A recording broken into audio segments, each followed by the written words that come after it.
saying one thing, but your actions are another. Yeah. Totally opposite. You're saying all these things like go to church and be a good person and be this and that, but I'm seeing you treat everybody like crap. Yeah, I'm saying exactly. you be mean to make fun of people that Yeah. are poor and like, okay, even if you don't want to help her, don't make fun of her, don't mock her out.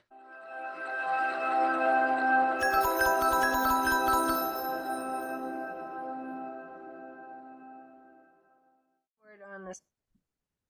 All right, what's up, everybody? Thank you for being here. Welcome back to my channel. If this is your first time, I'm here with another interview. My subscriber Okay. friend Zara. Yeah, say hi again. Let the camera pick you up. Hi. So she has agreed to do an interview video on the Religion to Occult series that I've been doing like a few episodes on. I think you're now the seventh guest that I've had, which is Ooh, awesome. Yeah, so number lucky number 7. Cool. seven. Yeah. So I'm really grateful that you're here and that, this is a good avenue, hopefully, for you to tell your story, like you mentioned. And Yes, definitely.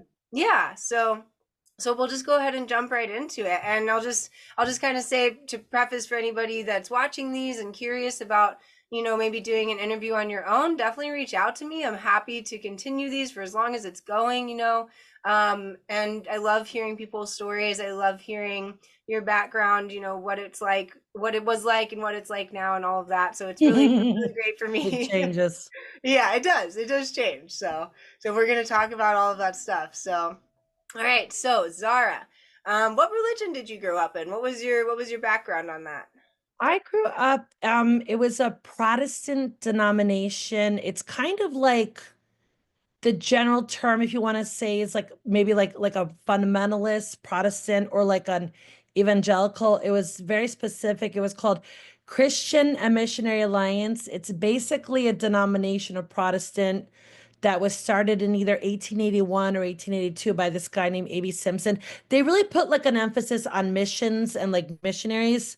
Hmm. Um, Not to like sidetrack too much, but like basically like when people are missionaries and they want to like try to go to an area to evangelize, they Hmm. have to they call it raise their own support. They have to like get people to pledge to support them. Hmm. This denomination is unique that they'll pay them a salary.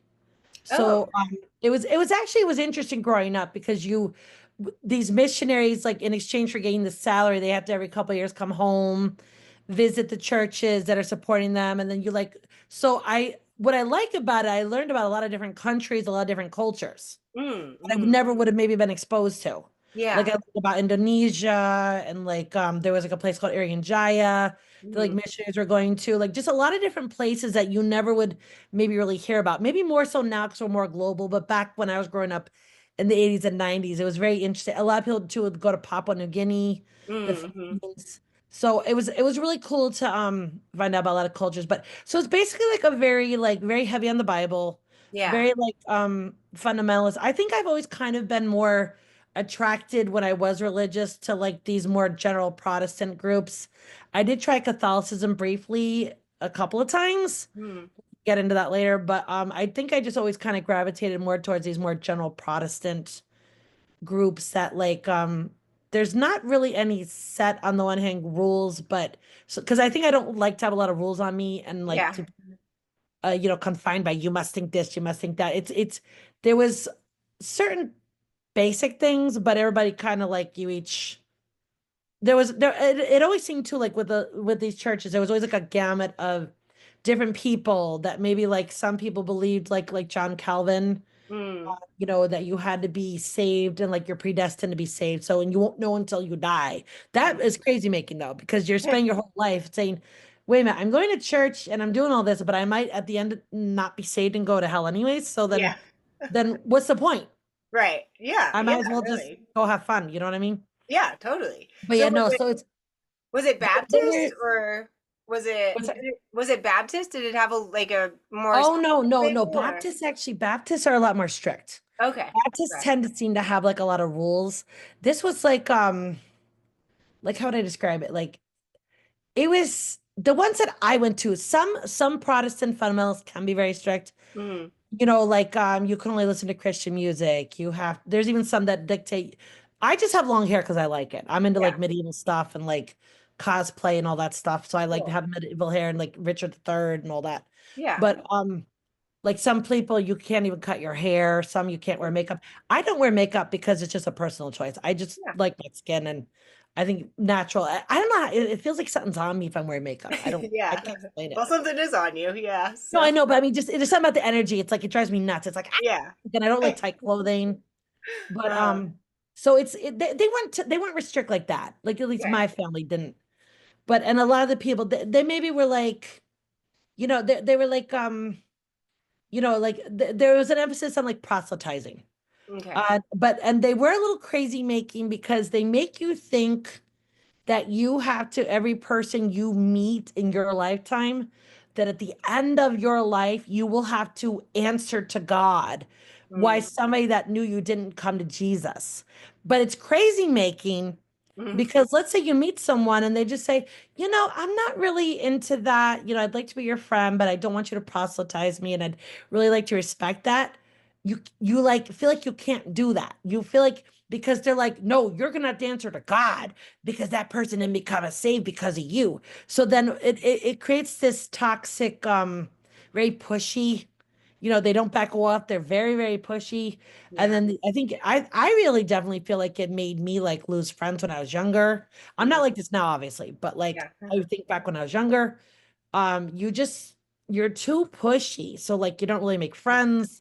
And like with jobs and whatever, it's just even like with jobs, it's like it's these are the people that you hear about that like they keep putting up. I didn't do this, but like someone in this group, for example, like that I heard about, they kept leaving a Bible on a woman who was into Wicca's desk. Mm. And the Mhm. Wiccan lady said, stop. Yeah. Respect me, I'll respect you. Just stop this. But Yeah. the person wouldn't stop.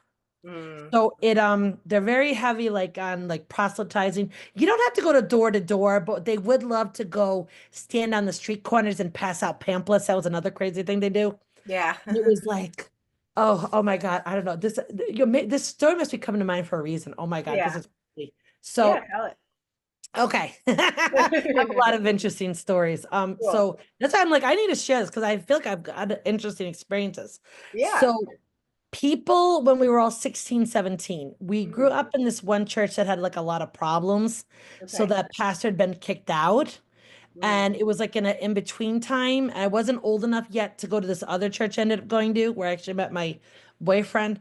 But so they went to this, they call it like Life, was the name of the like Life, 1995. I'm Yeah. not sure if Yeah. they went to San Francisco. They went to some city. Okay. And everybody went and like so you'd have your meetings to get all pumped up. And then they go and they were passing out pamphlets on the street. Mm. So, and then they all had the experience. So when they all came back, we had a special reception for them. Mhm. And oh, this one's going to be a pastor. This one's going to be a missionary. This one's going to be a doctor. So, and I Mhm. was pissed off because I was teased mercilessly by these people. So I Mm. didn't end up going to this Mm. trip. Mhm. But I was like, well, I want my own experience. So like maybe, and I don't want to say I made this up. I don't think I did, but I was like, I had a dream that I felt God was talking to me and said something like, I want you to be my servant. And I was like, oh, okay, where? And I heard the name Irian Jaya, and I had never heard of it. I know I mentioned Yeah. Indonesia, Irian Jaya, but like it was always like Papua New Guinea and whatever, the Philippines, like where these people were like I think it's maybe like the church supported this group that went there and they would like come and tell us about it. Mm. So I looked up this Irian Jaya and it was like snakes and anacondas and all that crap, which I'm terrified of. And then I guess they're very like a Stone Age culture, this place.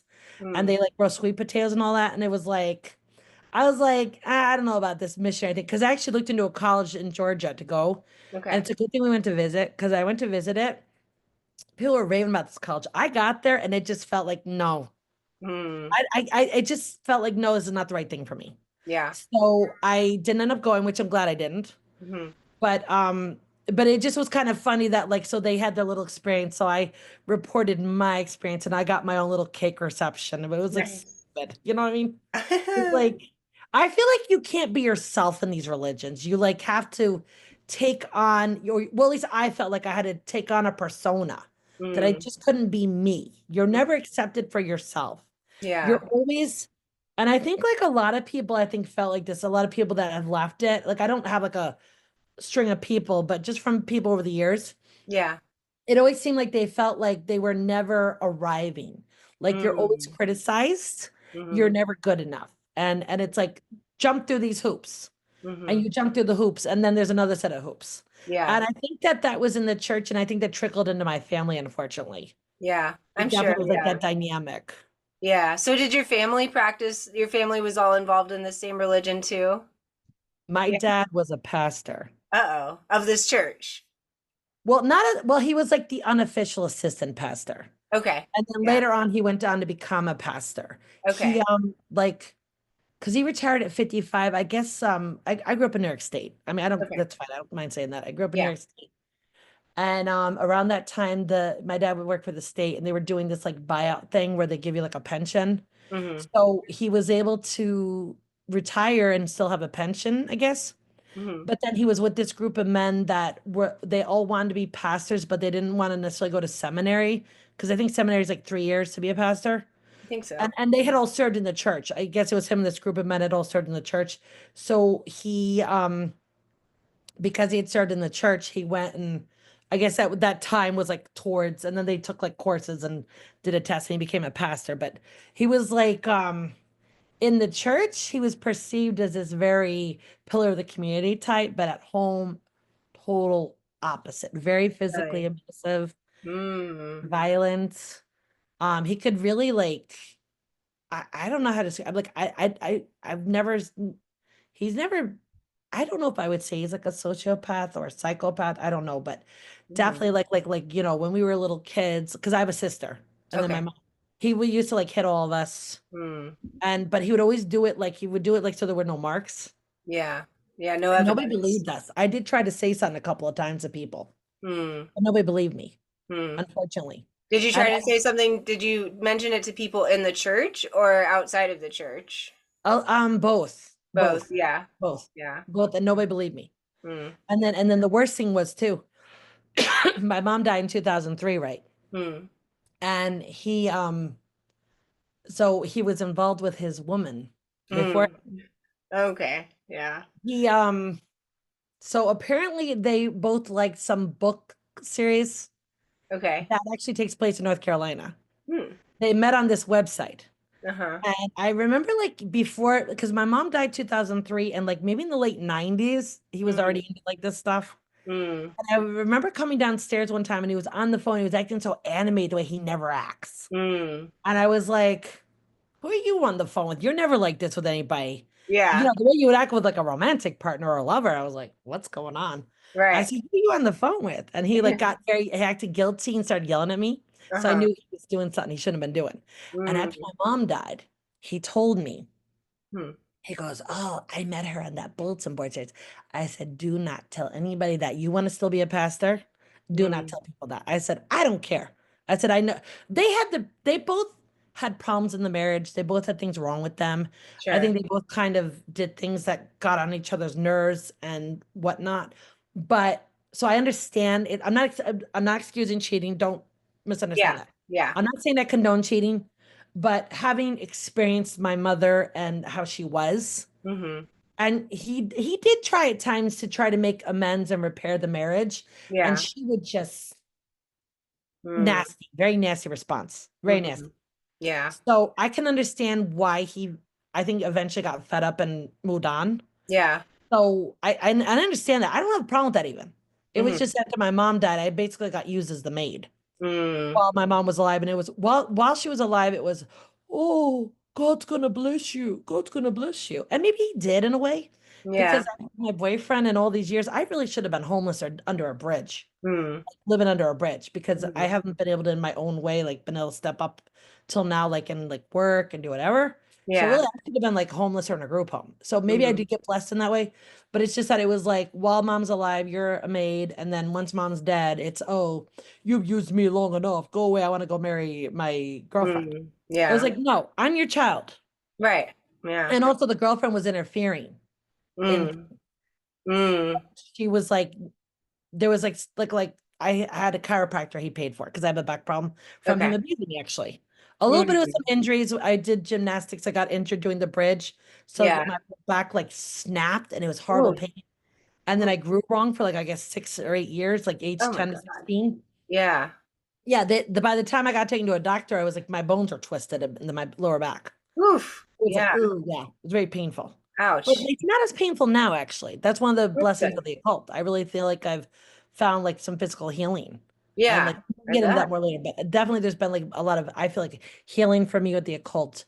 But Yeah. yeah, they're very just very I think with him like too, me and my dad, Yeah. like when the church we grew up in, this church, because it was part of this Christian Missionary Alliance, but it's definitely like a Protestant evangelical. The pastor that was there for many years, eventually he was like trying to run a counseling practice. Mm. He was trying to use church property.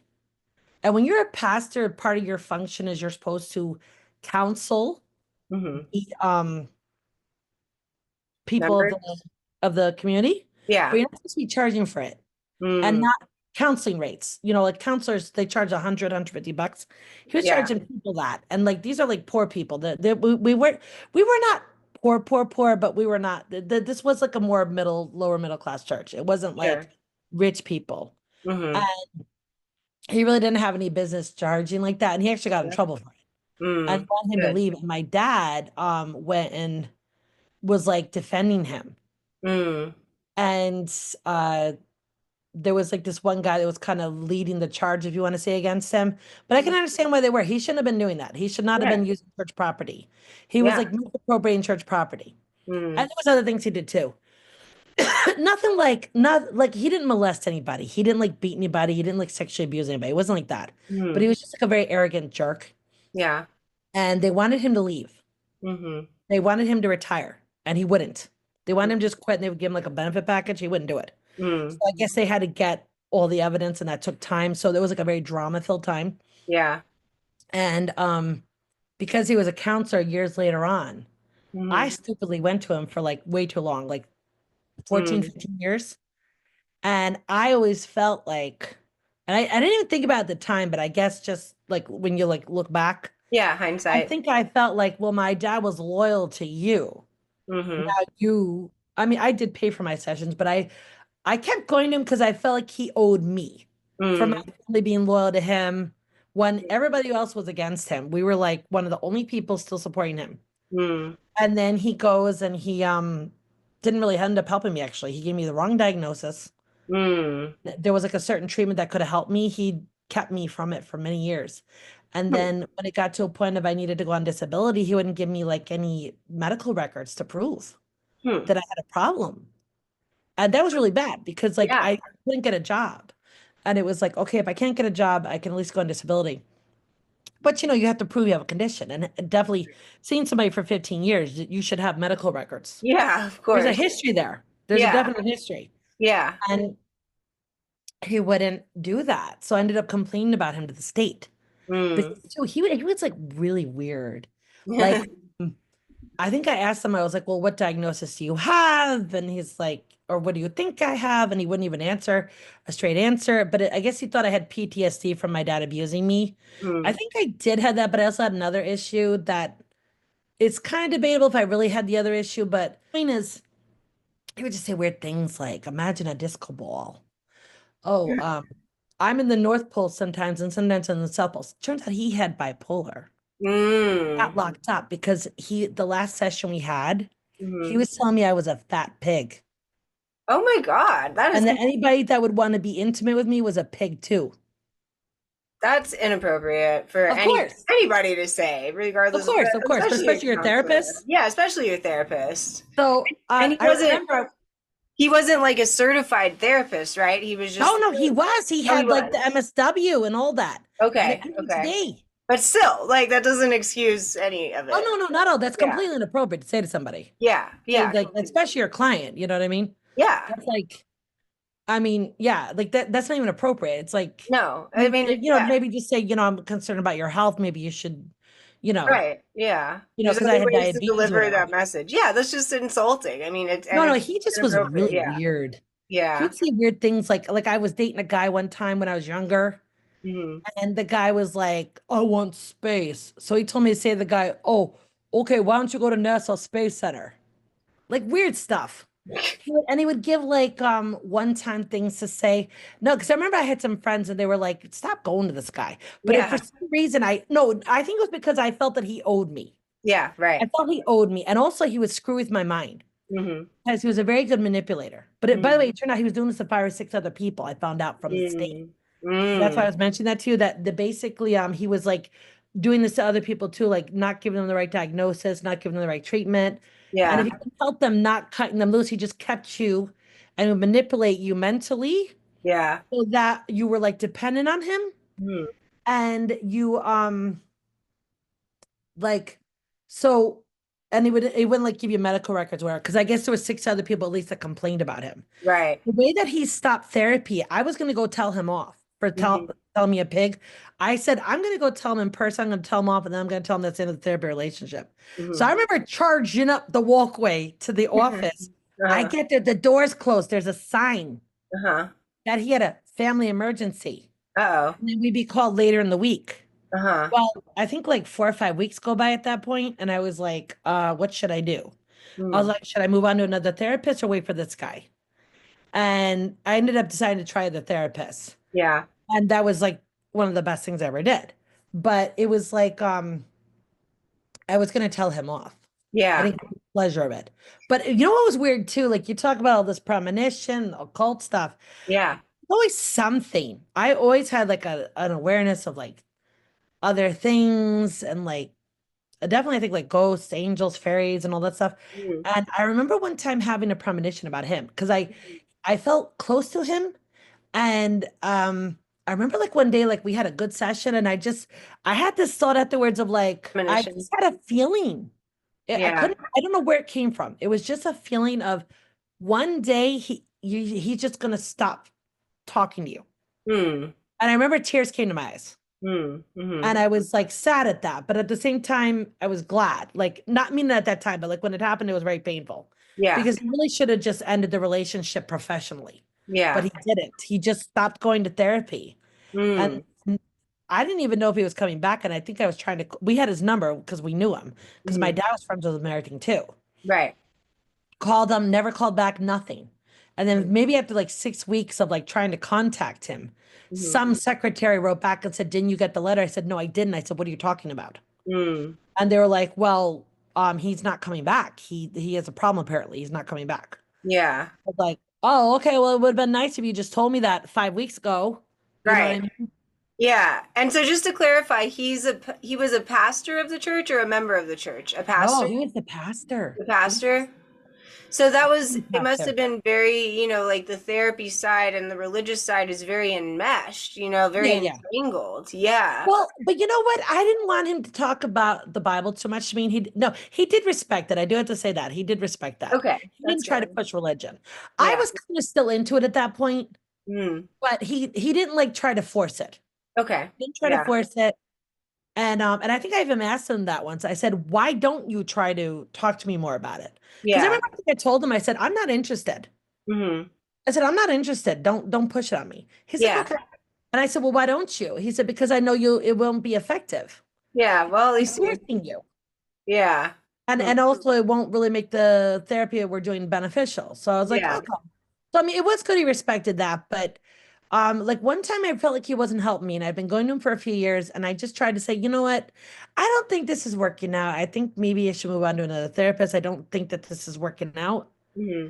And I think I even told him, I think I even said something like, my dad, we were loyal to you, so I think I felt like this obligation. Yeah. It's been X number of years, and I want to go on with my life. I want to get a job and be able to keep one, and you're not Yeah. helping me with that. Yeah. And you're very expensive. Yeah. And so he goes, "Well, you can do that, but there was a girl that was like you. She was very similar to you, and she stopped coming to see me. Now she's going to jail." So like that, messing with the Yeah. It's like, yeah, fear programming. Yeah. so it took a while to get out of that actually. Like a couple of years after I Yeah. Sure. and then apparently he did go back to therapy. He started doing therapy again. I was like, no. Was it in the church or outside of the church? No, no, no, no. You know what he did? He lived in Massachusetts, and I guess you can live kind of by like Stockbridge area, Okay. and Williamstown, like that area. I love that area, by the way, because it's Uh-huh. where we were like in Albany. Uh-huh. We drive 45 minutes. So if you're ever there, go to Stockbridge, Okay. Williamstown. It's gorgeous. It's just Cool. beautiful scenery, the classic like that New England vibe, and it's just a really interesting vibe. It's beautiful there. I love Yeah. it. Like if Uh, I could live anywhere, I maybe would have a house there. I yeah. really would. I Okay. loved it. And there was like this graveyard. I used to just love to walk around it too. I loved Mm. it. Mm-hmm. But so he like lives somewhere over there kind of thing. And then Mm-hmm. he would drive over to New York every day. Mm-hmm. And so he wasn't allowed, I guess, to practice under his name. He joined Mm. up with a friend. That's how he started practicing again. Okay. I was like, I'm not going back. No. Yeah. Yeah, definitely not. The thing with my mom that I remembered was Yeah. you're talking about premonitions or whatever. Uh-huh. And like, always like, I don't know if it's like a witchy way about me. I just remember years. My mom died when I was 25. Okay. Maybe I was 16, 17. This happened. I was sitting in her chair that she always sat in, like her easy chair. Yeah. I was sitting in, and for some reason, I started visualizing my wedding day. Hmm. And it was visualizing getting married at that church where this pastor was, but I didn't even get married at that church. So I don't know why I visualized it. But Yeah. for some reason, my mother wasn't at my wedding in this vision. Hmm. And I said, "Where's my mom?" I said, "Where's Mm-hmm. my mom?" And I heard a voice say, "She's dead." I Hmm. started crying. Yeah, of And then I course. was really hysterically crying. I was like, "Oh my God." I was like, "You're going to be dead when I get married." And she Yeah. was like, "No, it's all right." But it turned Yeah. out that's what happened. Oh my gosh. She died the year before I got married. Wow. Because my boyfriend and I, we got married and then we got divorced, but we're still together. We just Yeah. got scared without getting married again. Uh-huh. But yeah, it was just so weird. Like things like that would happen, and sometimes I would just know things Yeah. over the years, like years and years ago. Before they discovered Richard III in 2013, Yeah. years before that, because so we got married in 2004, my boyfriend and I. Before that, even meaning they discovered his body, Richard III's body, 2013. Mm-hmm. I asked my dad because I was still living at home at the time, so it had to be before 2004. I guess I said, "Did they find his body yet?" Mm-hmm. I was like, "Where was that coming from?" He Yeah. goes, "No, no, they didn't find it." And then he's like, "Well, he killed those two nephews." And I was like, "No, he didn't do it." And my dad's Hmm. like, "Yeah, he did." And I cannot prove it to you. I just feel it. Yeah. I just feel So, he didn't. So I've always felt like weird things like that and just pick up yeah. things. So even as a child, I guess would you consider yourself like a magical child, a spiritual Oh, child? absolutely. Yeah. Absolutely. I would spend hours in the backyard pretending I was giving concerts, pretending I was at like a fancy ball with like, Yeah. with all these like elegant aristocrats or nobles. And Mm. I remember like, yeah, I just would love to spend hours outside. I would pretend to like look up at the clouds and pretend I saw a unicorn or a Pegasus. Mm-hmm. And like when one time I actually saw something silvery kind of flying above. I felt like it was a Pegasus. Now who knows? Maybe it wasn't. But I Yeah. just imagined it was. I Yeah. and there was like this one hill in our backyard. I felt Uh-huh. like a fairy lived in it. It was like so weird. Maybe you did. Yeah. Yeah. Well, yeah, I don't know. There was something. There was always, yeah, I definitely felt like I was a magical child and Yeah. into ghosts. And I remember we had this book. It might have been this Audubon book, like the Mm-hmm. Audubon Book Society with the birds, but it Okay. had this weird looking guy in the picture. Uh-huh. I was sleeping. And by the way, this house the first house I grew up in, Uh-huh. relatives lived there. Okay. Maybe like 50, 60 years before, because this was like the 1980s. Mm-hmm. And this house was built in 1925. And so my mother's family had lived there because my mother's mother, her and her sister were 16-year age difference. So Okay. this younger sister in the family lived there Mm-hmm. in this house. And so there was like some type of family connection. Yeah. And then because I would I just remember the book though, I thought it felt like the guy was talking to me from the picture. It was scary. Yeah. I remember I got really scared. I was like 5 or 6, I was crying. Huh. I was like, I don't know, he just seemed creepy. Yeah. Sure. And then like I would often feel like I would hear people talking in the kitchen at night. And it Mm-hmm. wasn't my parents. They were like in Mm-hmm. the room because I went like peeked, but I would hear like someone talking. Hmm. And maybe it was, who knows, maybe it was the relatives Yeah. coming Maybe. to check Maybe. in or something. But yeah, Yeah. I definitely there was that. And like I always would like my mom would love to go to like historical houses for like tours, and I would always just I just could, I felt like I felt the energy of the people that used to live there. Yeah. And I liked it. I would love, I love historical things and stuff. Hmm. But yeah, I just always felt like a connection and energy. Yeah. So sensitive to energy. Big time, big time. Yeah. Time. And Yeah. that's why I was like, I think from you were mentioning with the questions, like question, I think from like at least age 10, I was questioning. Yeah. Always. What was it that triggered that questioning? Like what made you begin to question? I think that for one thing, I feel like there was like reincarnation Hmm. because when I was 5, 6 maybe, I always felt a draw to the Spanish language. I actually am fluent in Spanish. Oh, I cool. studied in college Yeah. and I just was always drawn to it. And I feel like I maybe had some type of connection with Spanish language Hmm. previous life. I don't know if I lived in South America or Spain. I'm not sure where I lived in that lifetime, but Yeah. just a connection with that. I feel like there were previous lives. And Hmm. I think I also did not adhere to this belief that, well, a couple of things. One thing was that if you so our this group, this Protestant fundamentalist group, Hmm. believed if you did not have that religion, Hmm. everybody else was going to hell. Mm. That just didn't sit right with me. Yeah. Um, I was like, well, wait a minute. We know a lot of people that are nice people. Maybe they're Right. Catholic. Maybe they're Hindu. Yeah. They're all going to hell. Right.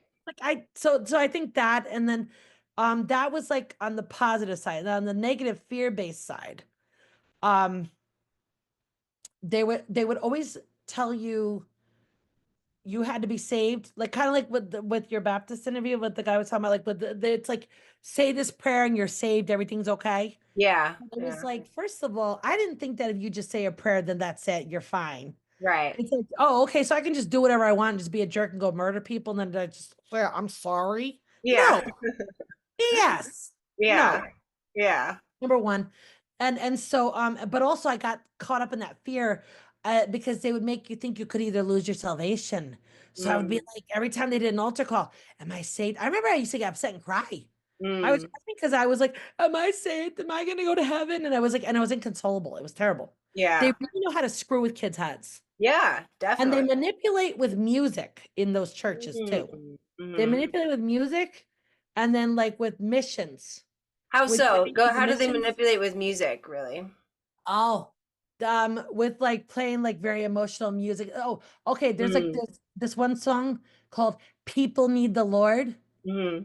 and it's like, and like I don't want to sing it, but because I was Yeah. six You don't when I have to. was, I It's can't okay. sing right, but it's like, oh, people need the Lord at the end of a broken dream. He's the open door. Mm. And they would often like play this song, especially like to get you to like I mean, on the one hand, it's good to like it would encourage you to feel compassion for Yeah. people that maybe like let's say like there's been like a lot of just in general, I think like there's a lot of like if, let's say someone's an alcoholic or like a drug addict. We know that's an addiction, but a Yeah. lot of people like maybe don't understand that. So on the positive side, it can make you compassionate and understand, Yeah. but on the negative side, it riles you up. And Hmm. so, like, for example, I was taking care of my mom. I Hmm. felt riled up by this music. And then they're like, oh, you need to give to missions. Oh, this poor child in Cambodia is going to go to hell if you don't give money. So you Mm. like, and they play this music to like make you feel hyped up, emotional, Yeah. very emotional. They get you very riled up. Yeah. Because before they do the sermon, they do about 20 to 25 minutes, maybe half hour even, of like Mm. the not Pentecostal. I wasn't into like speaking in tongues. I wasn't into that, but very, the music Yeah. really, you really felt like an emotional, like I don't know how to explain it, but like a crescendo almost. And Yeah. then at the end, it Yeah. was like it was like a climax, maybe in a way, like. But Yeah. I mean, I definitely felt like an energy to it, Hmm. and like because I remember like one time I was getting really into it, and I wasn't even trying to like show off or anything, but I just remember a lot of people were like, because I was in the choir at that time. And they're Hmm. like, "Oh, you really like you were leading worship, and I really felt moved by you." And I Hmm. was like, "Oh, well, thank you," because I definitely I think people. And it was a competition. Who could put the arm up? Did Oh you yeah. you mentioned you were Yeah. grateful in church? Like, so it was like one would do the arm, and then the both arms, and it was like, and who could keep their arm up longest? Yeah. And whoever could Yeah. keep their arm up longest was like the most special, the most holy. Like I don't know, it just felt like there was that. Yeah, competition aspect. definitely. But that's not like that's faked. You know what I mean? It's not like the same as being genuinely moved. I do remember one time, this time I'm talking about, I did raise my arms, but I wasn't trying to compete or be like show off. I just really Yeah. felt into it. But so I ended up pledging money to give that I couldn't pay. Mm. And I was like, when it came time to pay and they wanted the money, I couldn't pay it. Mm-hmm. And this girl was more maybe more acquaintance and friend. Mm-hmm. And I just said, look, I'm taking care of my mom. I expected her to actually understand she was so jerk behavior. Mm. Because I just Mm. said, look, I'm not working. I thought I was gonna be able to give like, and it was like only $20, but I just was like, look, I can't give it. My mom is sick. My mom at that point was dying, Mm. and I was sick of taking care of her, but I kind of felt like, okay, I'm just gonna finish this. Meaning Yeah. like, I don't mean I'm gonna kill her. I just mean like, okay, she's gonna Right. die in the next 3 to 6 months. I'm just gonna finish this out. Mm-hmm. And then after that, I'm getting a job. I'm going on with my life. I'm not being any more maid or whatever, this and that. Yeah. So I was like, my mom is dying. I can't go work a job. I want to take care of my mom in the last days of her Yeah. life here. Sure. Because she had her good and her bad parts. You know what I mean? Everybody has good and bad. Nobody's all good or all bad. She Yeah. had good and bad, and but this girl was like, well, that's between you and God.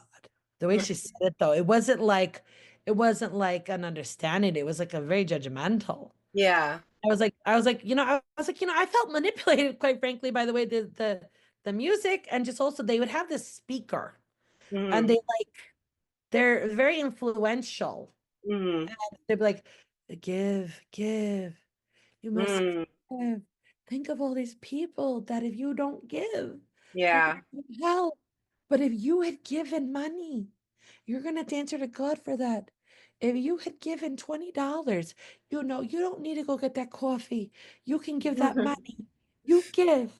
You give from your heart and you give Yeah. to save these people. Like that, like the manipulation crap. Yeah, Now totally. I'm just like, screw you, I don't care. And I'm into charity, I give, but I want to like maybe like help somebody that I know Right. that Yeah. maybe Not can't have pay a the third electric bill. party. I'll do something like that. Well, I'm Yeah. not that well yet, but when I get the money, Right. I'll do Right. something like that. Like somebody can't pay the electric bill, or like let's say a single mom who needs diapers and like food for her kids. I would want to help in like things like that. Not like Yeah. that's another thing too. I think I wanted to help like the more the community. Yeah. That okay, I'm sorry people in Cambodia are having problems. Like, have compassion, but that was another thing that I would question was it was like, yeah, we're all about missions. What about like there's 10,000 single moms, I'm sure, that need help. Yeah. They like, okay, they had the kid outside. Well, look, that's done. We can't keep beating them over the head about that. Yeah. And like and the fathers were not stepping up. Yeah. Not, there are definitely a lot of men that are they maybe don't marry the woman, they break up, they don't stay in a relationship. There are men that do stay involved with the kid, but a lot of people don't. Yeah. And or maybe they also get married to somebody else and they forget about their kid. So there's a lot of people that need help. So Yeah. I think I felt like maybe the church should have been trying to help people. That was another Yeah. thing too. That church was very there was this woman that I think she probably had something wrong with her. She Mhm. had like either 5 kids and like I think me like that she didn't like, say, okay, I'm gonna use birth control or something. I can only afford X amount. So she would like there definitely when you would talk to her, like there was something you could tell. I'm not trying to be mean by saying it, but just you know what I mean? Like it was Yeah. like she couldn't support these kids, but she also was like impulsive and also I don't even think she had like money to have like birth control, whatever. So Mm. she had like 5 kids. She couldn't take care of them. She was going to the church, and I can understand going through the financial problems I've been experiencing. I Mm. can understand how you get frustrated with her. So I guess she wanted some money. They wouldn't give it to her, so she got mad and she said F you and Mm. they had her working with a man, not with a woman. That was weird. Yeah. Because I did ask my dad about that. I was like, what was the story with that? So Uh-huh. I guess this guy and her were working together. He got annoyed with her. He got fed up. She said F you to him. So then they went though and they called all the other churches and told them not to help her. They like basically like blacklisted her. And Really? the were mean. They were laughing about this. Oh my God. So that maybe the questioning that was around age 10 too, I think. So things like Yeah. that, seeing that, Mm. seeing the behavior, like you're saying one thing, but your actions are another. Yeah.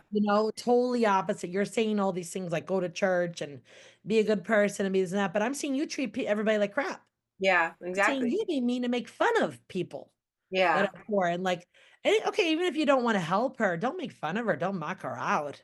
Right. Yeah. No, I it's mean, it's just I don't know. They were not nice, and yeah. my dad would say like nasty things about. I mean, I don't want to repeat them, but like when AIDS would come out, they would like came up with some very nasty slogan about it and stuff. Adios, blah blah blah. Mm. Like Yeah. just nasty things, and I was like, and then my dad would laugh about it, and I was like, I don't think that's funny, Yeah. Not very you Christian, know. you know. So Not, they're definitely. So I think around age 10 there was questioning that, and then also I would know someone was going to call oh or yeah.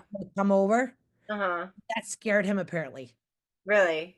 Because he Hmm. started mocking me, going, "Are you the Oracle? Oh, Yeah. Oracle, what's gonna happen now?"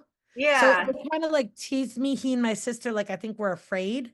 Mm. Because Doreen Virtue used when Doreen Virtue was psychic, she's Hmm. now like Christian. I don't know if you know about her and her history. She used to be very psychic, like because I for a while I was like into her angel stuff and all that. Yeah.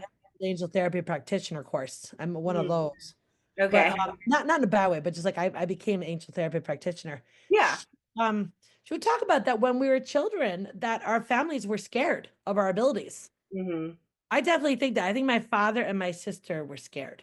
Yeah. Mom was kind of more open to things, Yeah.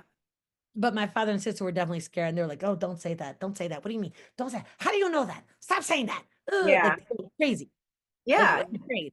Yeah, I So can they relate were to like, that too because I would have like in middle school and high school we would go places or I would like know that we were going to see somebody in a place before we saw them and it would be the most "Yes, random person and my dad would be like no way and then we'd go in and then they'd be in there and I was like uh-huh, I told you so. And then I yep, don't know, my dad was like, there's no way that you knew that. You just made that up. And I'm like, how would I make that up? Like I didn't yeah, know exactly. You're not even that. there." Yeah, right. Yeah, so I don't know if it It was still fear. happens all the time.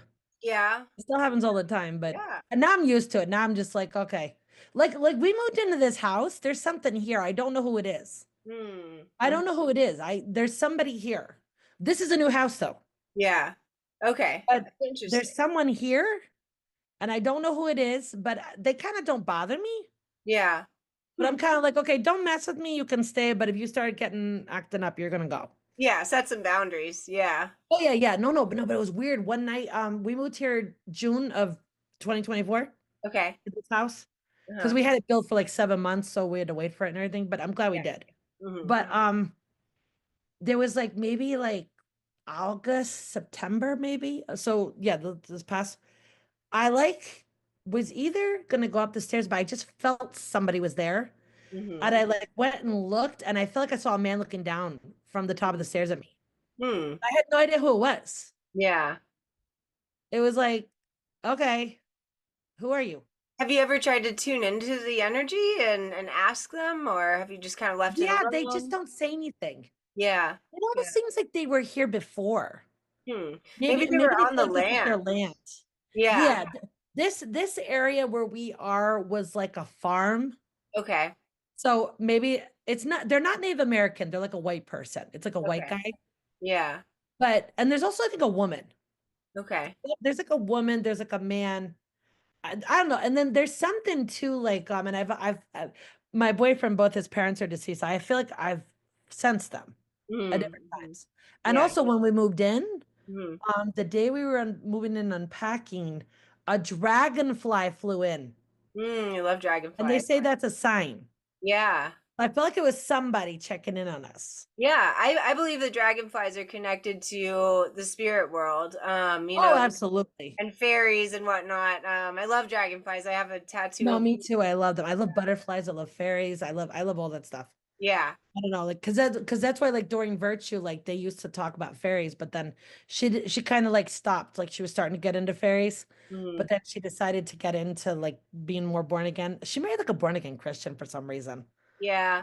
Why are you like you're like the queen of psychics? Why would you marry a born again Christian? Like, Yeah. Maybe I it's don't one know. thing to Maybe be she has friends, but I don't know. Do you know what I mean? Like, you different things, and then he unfortunately, like, well, no, I do think it's unfortunate. He like yeah. took her away from all that, Mm. I but think then she had her own subconscious fears or something, about getting into probably. psychicism. Yeah, that's There typically I must have feel been like what something. it is. Well, Yeah. it was weird too. I had a premonition she was gonna do that. I was Really? Yeah, it was like because I got into her maybe around 2014. It was so weird how I did. Okay.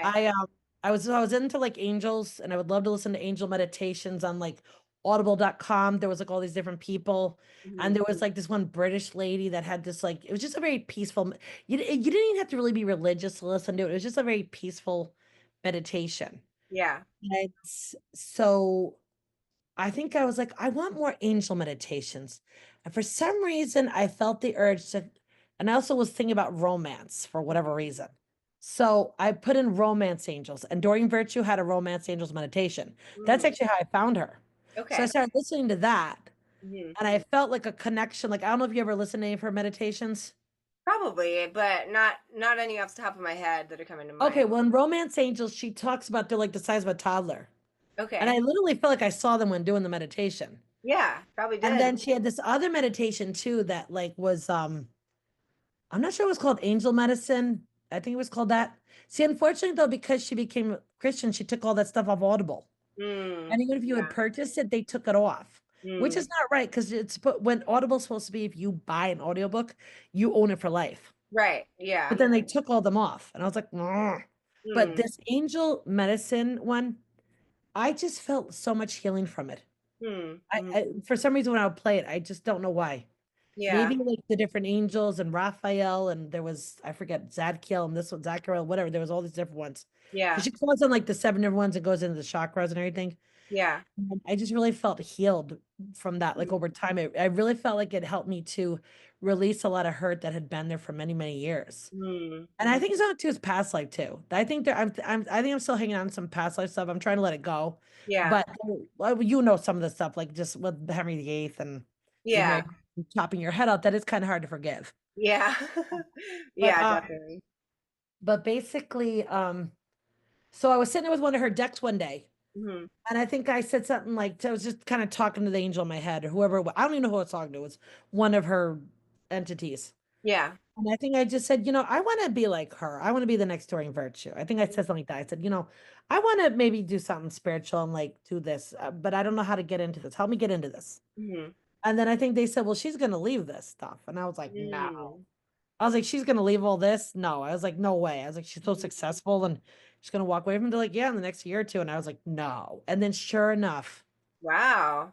that was maybe 2016, Okay. but by 2017, 2018, she was very, renouncing tarot and all of her decks and her Yeah. books.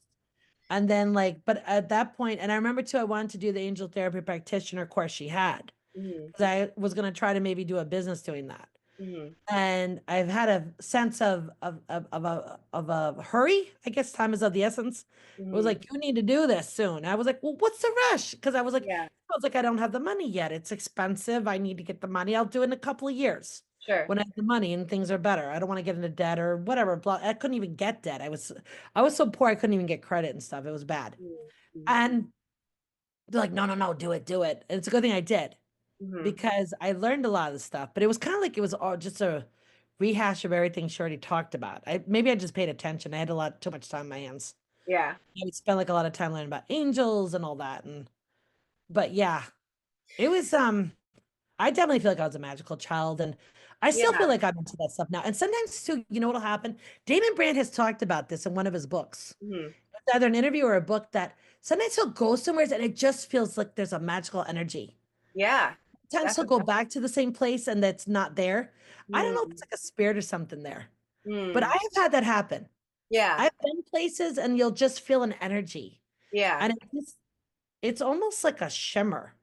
Yeah. It just feels like Right. an energy. Yeah. That it's not always, but it might not be there another time. Mm. Interesting. Yeah, I don't know. I don't know what makes it be there at one point and then leave, but maybe it disperses, maybe it's on the move or something. It Um almost feels like that moves. Maybe it's like even like it feels like a connection to that time or something. mm, That's what's coming through right now.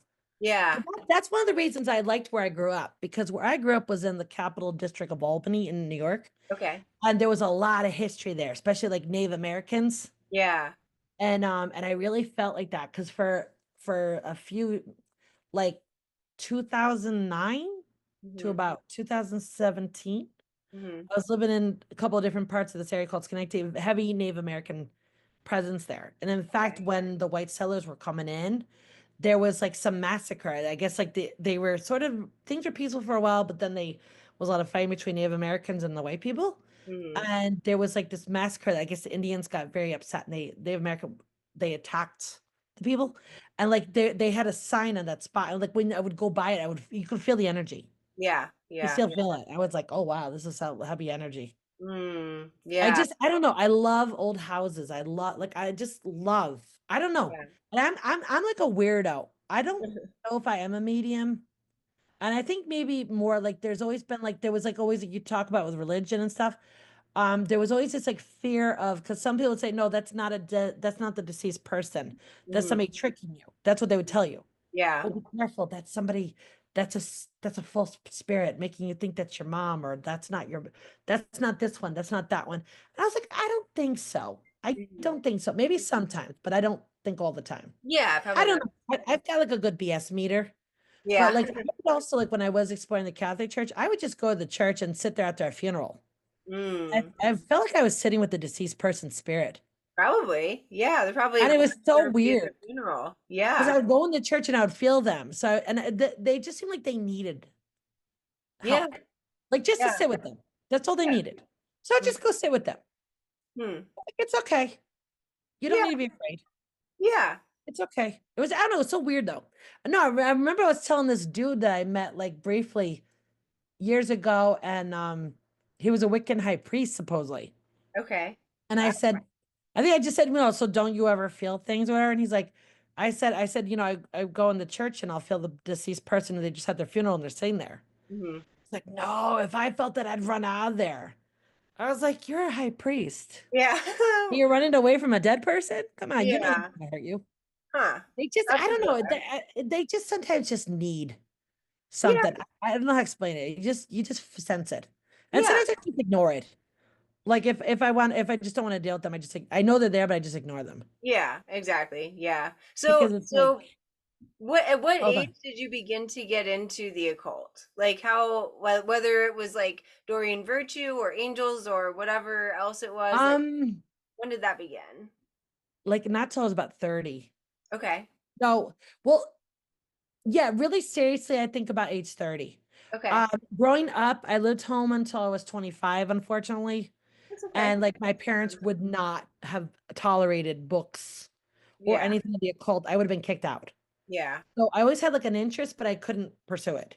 Hmm. And then like when we got married, I did have a couple Wiccan books actually, Mm. but they were kind of very I think I just wanted something darker, not like evil. Do you know what I mean? Like Yeah. not like more like kind of like what Damon Brand is, and maybe even Yeah. Demon, but maybe Or I didn't even realize ceremonial that at the time. magic. Yeah.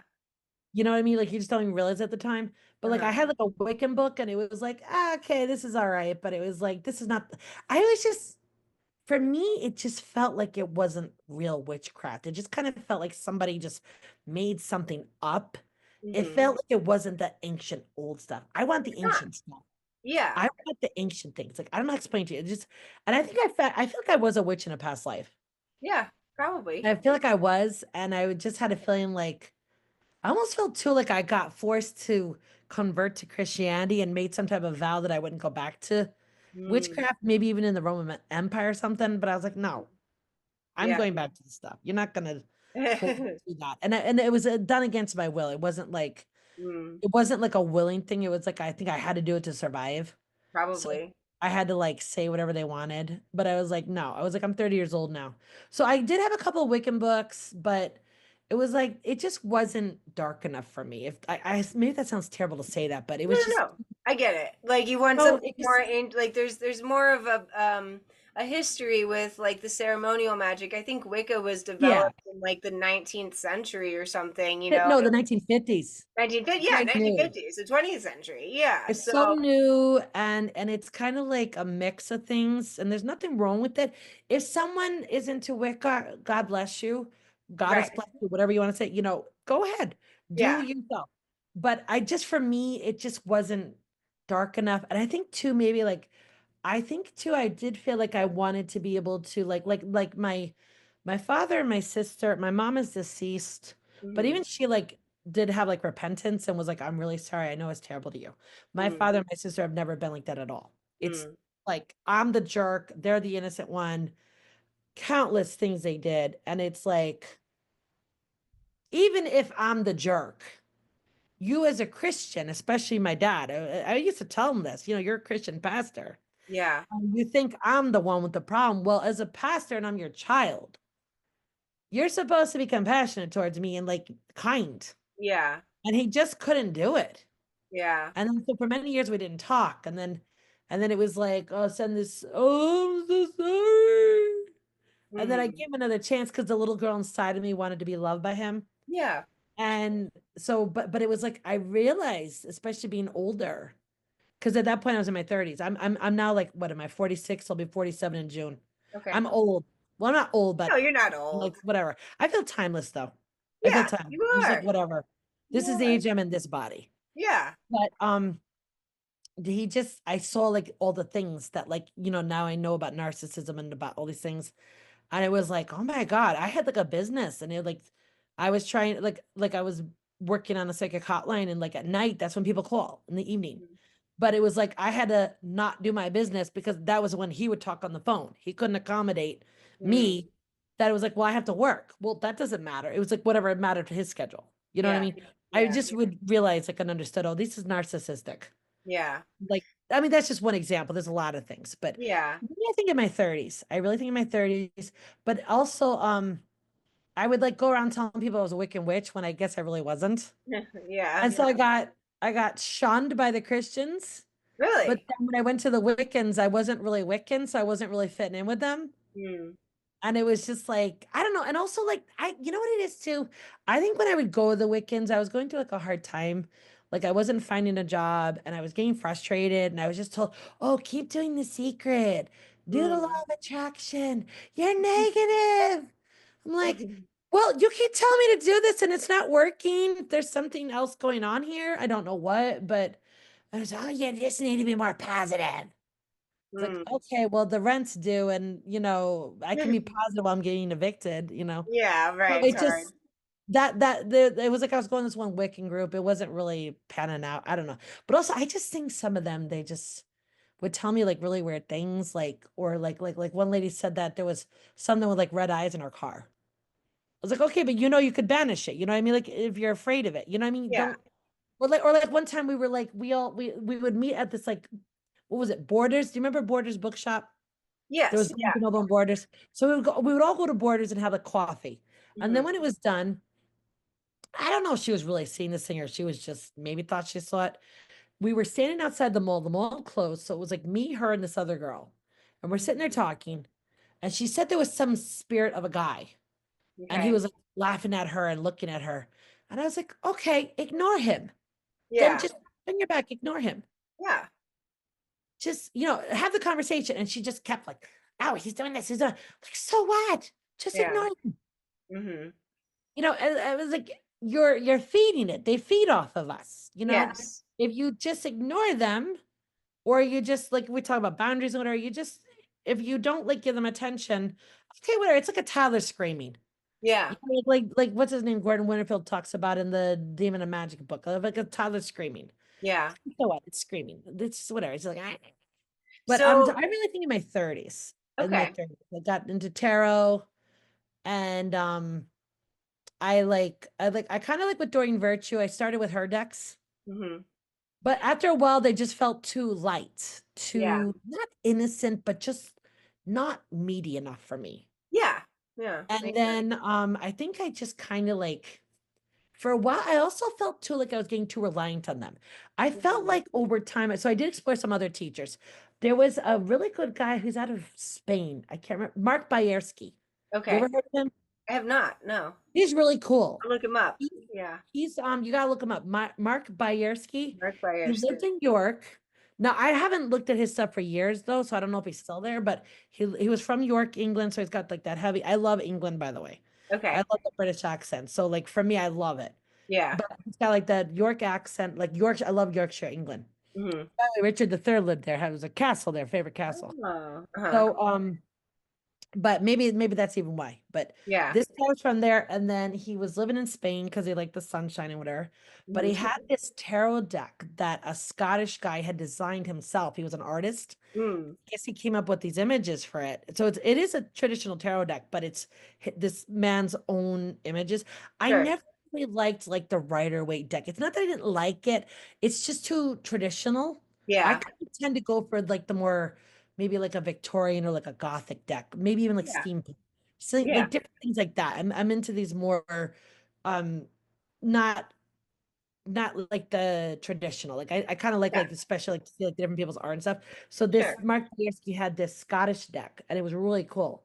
I had Mm-hmm. it for a while, but like I noticed what happened, like Mark Bierski would say this that over time you will just find you're the instrument. You don't Mm-hmm. even need the cards. You just maybe use them because the clients want them. I feel like that happened. Yeah. I really feel like that happened to me. Mhm. So I have tarot cards, but I don't really use them Yeah. because I just feel like I'm the instrument. Mm-hmm. I just try to like keep myself tuned, if you want to say, to like the other world, Yeah. picking up things. That's why I'm like, I don't know who it is that's here. There's like a man. It almost feels like maybe he had like a connection to this land. And I'm Mm. like, okay, just don't scare the animals. Yeah. Because I did have something weird happen one night, maybe October. So our house has an upstairs and downstairs. Okay. And so the bedrooms are upstairs, and then downstairs is like living room, kitchen, Yeah. and then the garage, and that's about it. And so the dog, you saw Lulu, so she was downstairs Mm-hmm. in like a dog pen. Mm-hmm. And I was waiting for my boyfriend to come home. He was gonna maybe come home like 2 o'clock in the morning because he drives well, like one of these rideshare services. Yeah. So I was like upstairs and I was spending time with the cat because the cat doesn't like the dog still. She's still getting it. Okay. So I had to spend time with them separately. Mm-hmm. So um the dog's downstairs and it was like midnight and all of a sudden I hear the dog scared. And Mm-hmm. it was like she was like whining like something was there. Mm-hmm. So I was like, hey, don't screw with the dog.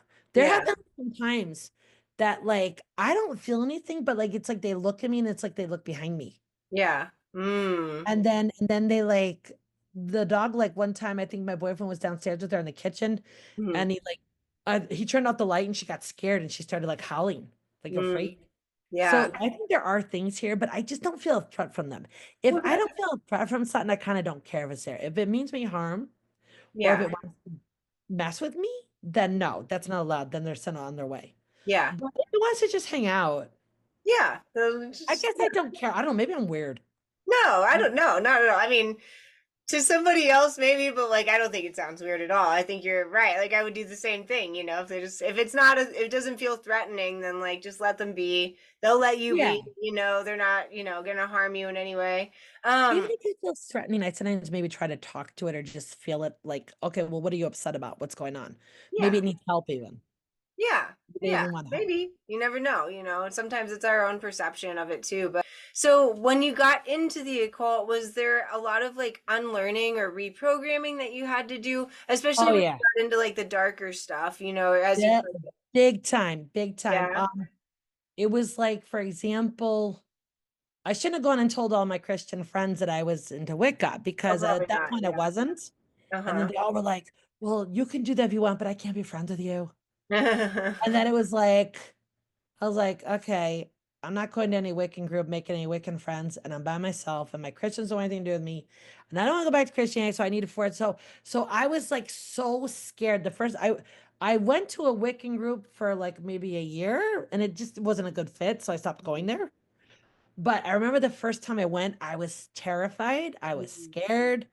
I was so scared. I kind of did binge eat back then too. Mm. I binged ate like one of those Pepperidge Farm coconut cake. It was Mhm. like a coconut cake. I remember going to the store and buying it, and it Yeah. was like it was terrible. I was just shoving it in my mouth. I wasn't even like enjoying eating it. Yeah. It was like Yeah. a fear, Mhm. and I felt like. And then when I went to the meeting, I was terrified. I remember I had like the fear in the pit of your stomach, but at the Mhm. same time, I said to myself, I said, like, just go, go Yeah. to it one time. If you Yeah. don't like it, you don't have to go back. You're Right. not marrying this group. Just go. Yeah. And then I went and I had a good time. Mhm. And I relaxed and I was like, okay. But then just over time, it just seemed like they were just like it seemed like it kind of felt like if you had like real problems, they didn't really care, like they didn't want to help. Mhm. Or like, I don't know. I guess I expect that from a church community or a community Yeah. if I'm involved with that. No, no, I don't mean let me talk your ear off and tell you my life story and do verbal diarrhea. No, I don't mean like that. Yeah. But I guess for me, if I'm going to be involved with spiritual community, I think there is some helping each other a little bit. You know what I Yeah. mean? Like if someone's going through a problem, maybe giving some advice or just listen to them. If Yeah. they don't want advice, okay, have a limit, but maybe let them Mhm. vent a bit. Yeah. If they want some advice, or and maybe when they're venting, you might see something Yeah. that they're maybe not seen. Or maybe Hmm. you have a suggestion if they're open to it. Yeah. Maybe I could just suggest, maybe with this, maybe you need to put a boundary with that person. They seem to be taking a lot of your time and that's why you're frustrated. Hmm. And because like I'll tell you, when I was growing up, I was taught I couldn't have boundaries.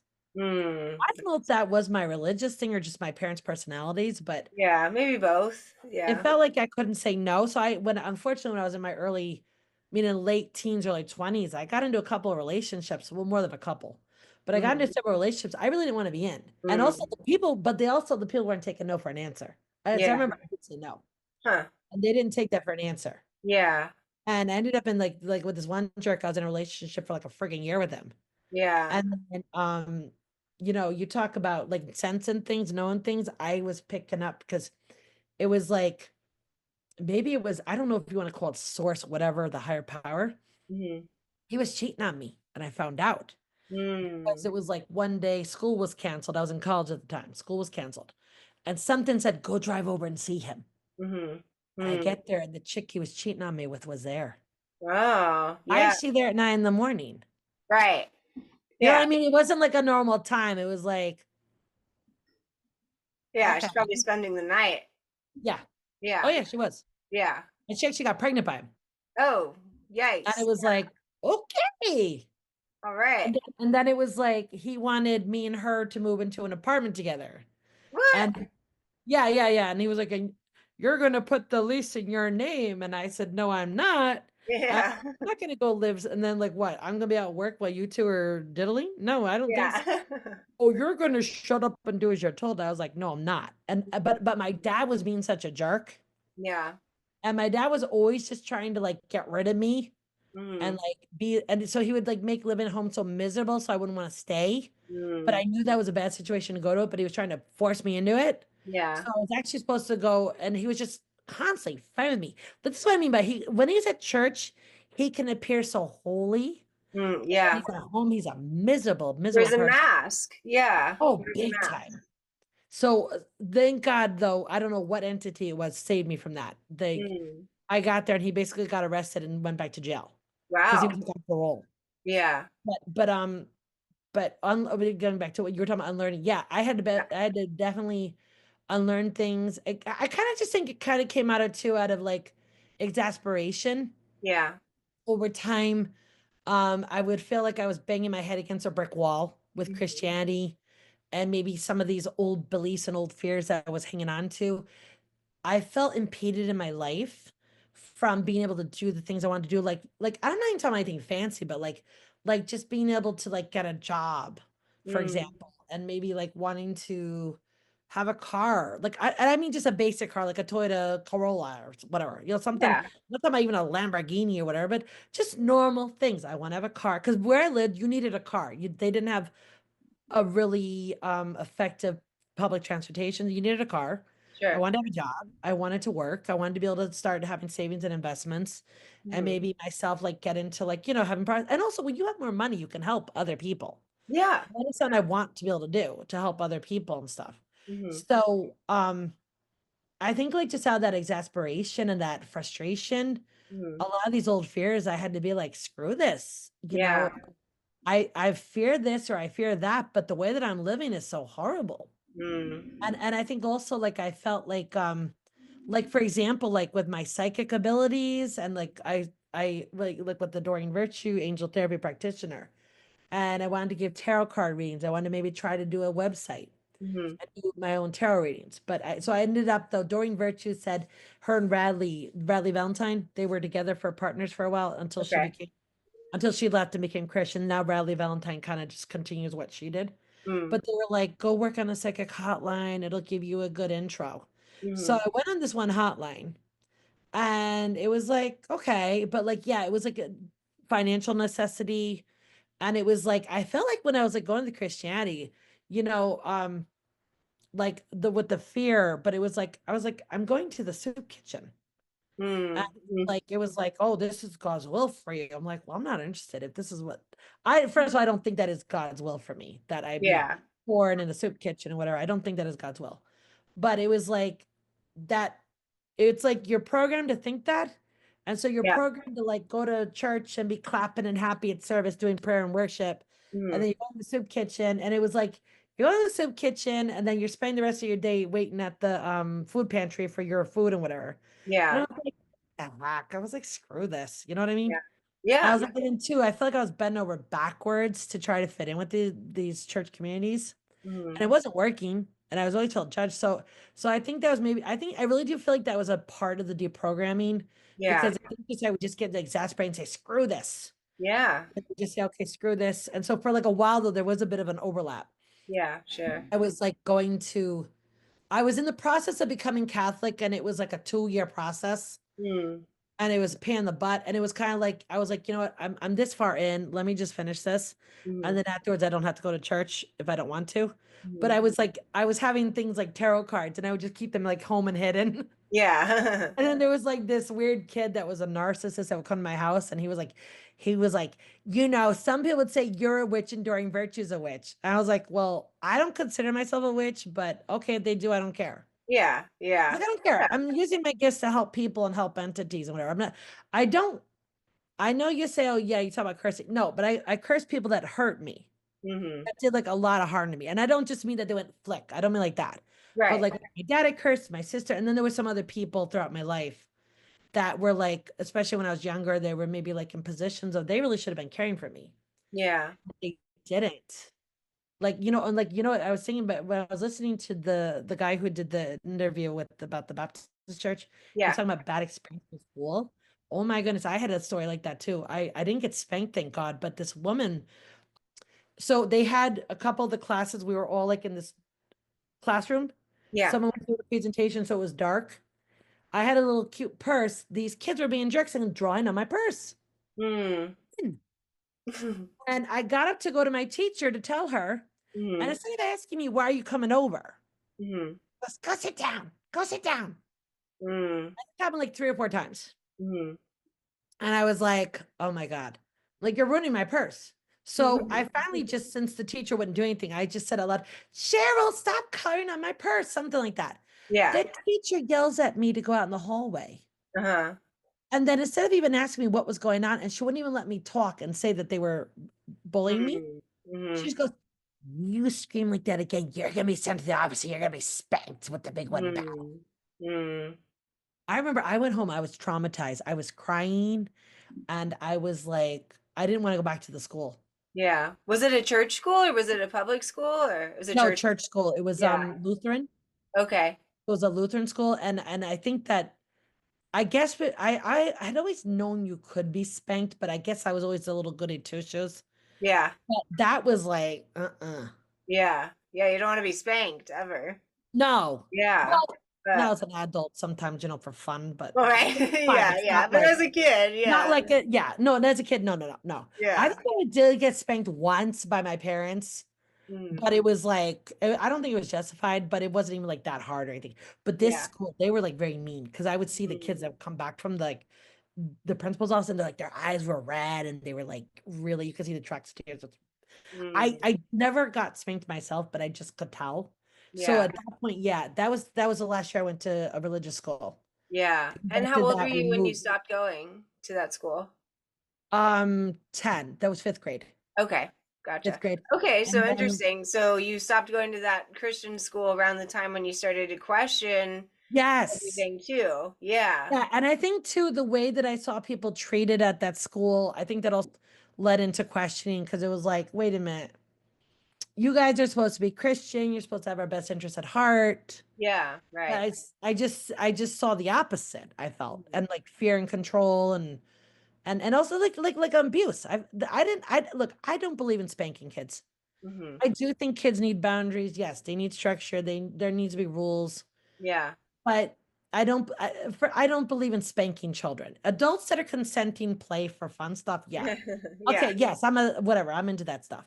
But it's not punishment. Do you know what I mean? It's just for Yeah. like only with consenting adults and only for like, you know what I'm saying? Yeah. It's No, I it's get it. Yeah. it's Yeah. not it's not a control thing, it's not a domination. It's just I don't know how to explain it. It's just like some need or something. I Yeah. don't know. And it's quite frankly for me, like being spanked is better than sex. I don't know. Not all the time, but yeah, kind of. It's weird. Yeah. I don't know why. I don't know why.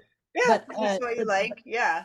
yeah, I don't know. I do think it has something to do with the religion stuff. Mm. But yeah, this woman, she was so like I ended up cursing her because she Mm. just really I feel like had a negative effect on me. And it Mm. was weird. It was like a couple years later.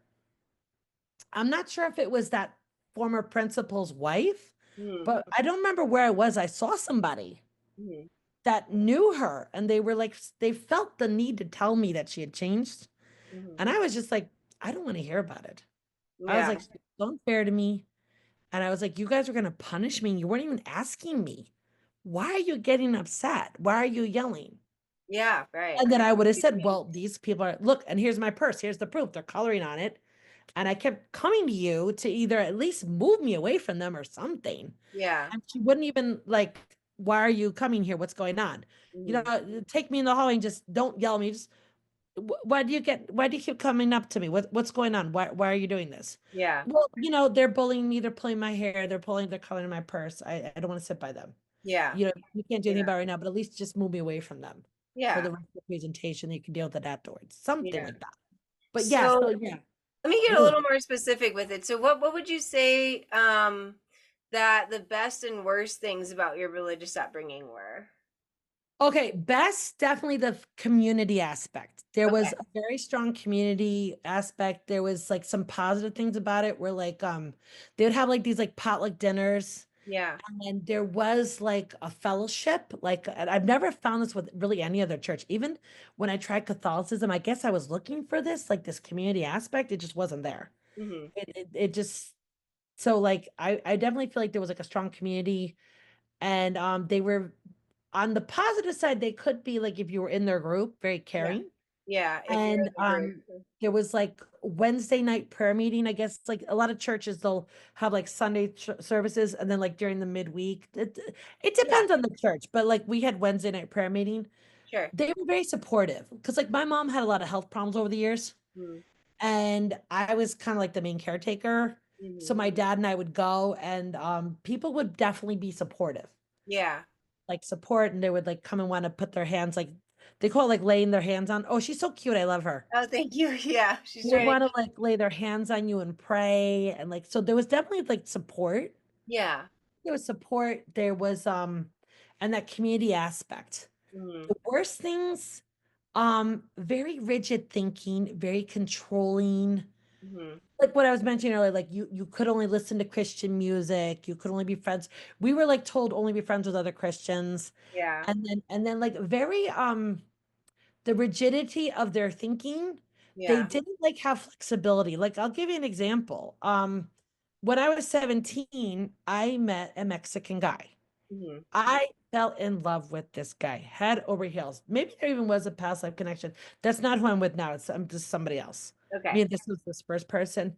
Yeah. I feel like there was either a soul contract or something with him. I don't know Mm-hmm. what. There probably was something because it did feel like there was an attraction and I really felt love for him. Maybe a little bit too. I just wanted to get away from my family because I really felt like maybe we were going to have a child. Mm-hmm. Because I felt like I would see myself with a child that I had from him. Yeah. And I felt like that child would have loved me. And I don't know why that never happened. I never got pregnant from Yeah. him. Mm-hmm. So I don't know. Maybe the child just decided not Yeah. not the right time or not the right lifetime. I don't know. Yeah. But, basically he was trying to use me for a green card. Mm-hmm. My stupid parents agreed to have me marry him. And it Hmm. was like, because I was underage, so I was 17. Mm. I was like, so it was definitely a mistake to marry him. And just coming up to it, like coming up to the wedding meeting, he was acting like he didn't want to go through with it. And I was also very angry myself. But like I had been so raised so unhealthy. So Yeah. I wasn't able to just say, okay, you know what? Oh no, you know what it was too? No, you know what it was too? He got my virginity Mm-hmm. and I felt like I was damaged goods. Mm. I felt like I had to marry him. Maybe that's Yeah. even from the medieval stuff, but there was like this rigidity, Yeah. you're damaged goods. Yeah. So I married him, and then throughout the marriage he was being fraud, Mm. and he wasn't even like cooperating with the visa process. Like we got everything set for him. He was supposed to just get on the plane. Mm-hmm. Literally, just get on the plane. I bought the plane ticket for him. Mm-hmm. Get on the plane and come back. Yeah. And then he was going to have the visa to work and everything. Mm-hmm. Now, mind you, we could have been married 5 years and he could have just divorced me after that. But he Yeah. had to get on the plane to come back. And but also, so I got like humiliated Mm-hmm. because the my dad was a pastor at that point, and everybody in the church knew I was married, and they were all excited. Like, and I was excited. I was like, "Oh, my husband's coming back from Mexico next week. Oh, I'm so excited!" And then he didn't come back. I was so embarrassed, and Mm. so it was very obvious he was being a fraud. Yeah. Just wanted me to send him money. He was cheating on me. He didn't want to come back. So I decided to get a divorce because there was like a couple of people that were nice. They sat down with me. They said, "What's going on?" Yeah. I said, "Well," I said, "we're not supposed to get a divorce." They're like, "No, this is fraud." Mm-hmm. So those couple of people were like, "This is fraud. Get a divorce. It's okay." Yeah. They're like, "You're not going to be punished the rest of your life." Mm-hmm. But I had other people with the rigidity. So Yeah. saying things to me like, "Well, you can go get a divorce, but there's going to be eternal consequences." And I Yeah. said, okay, come here. I said, "Wait a minute. So this guy just wants me to keep sending him money indefinitely in Mexico. Yeah. He has no intention of coming back. Yeah. He's cheating on me with another girl. Yeah. So there's fraud and there's cheating. And also it was like verbally abusive. Mm. That's not a good marriage. You know what I Right. mean?" And I was like, there was no assets. We had no Mm. assets together, no kids. So I said, let me just get out of this. And then Yeah. I'm not going to get married again for a long time. Yeah. So, but so like I think one of the worst things was like this rigidity that you Yeah. had to stay in this bad relationship. Yeah. And also like there was like this one woman that was a missionary of all things to come Japan and Cambodia. She was like Mm. my spiritual grandmother, Mm. but she was so judgmental and mean Mm. that I stopped talking to her after a while, like when in my early 20s. And this other girl too, like this one girl so it was like me and her and this other kid, we were like her spiritual grandchildren. The Yeah. one girl got pregnant out of wedlock. Mm. Oh, so this woman wanted it both ways. She wanted us to have close relationships with her, but like she would constantly say nasty things. Mm. And so the girl stopped talking to her. And then like, and I didn't even know all this because that stupid pastor, she was one of his daughters. Yeah. And so she'd be like, tell, I'll call him John, tell John to have Denise call me. These Yeah. are fake names. These are not their real names, by the way. So Okay. tell John to have Denise call me.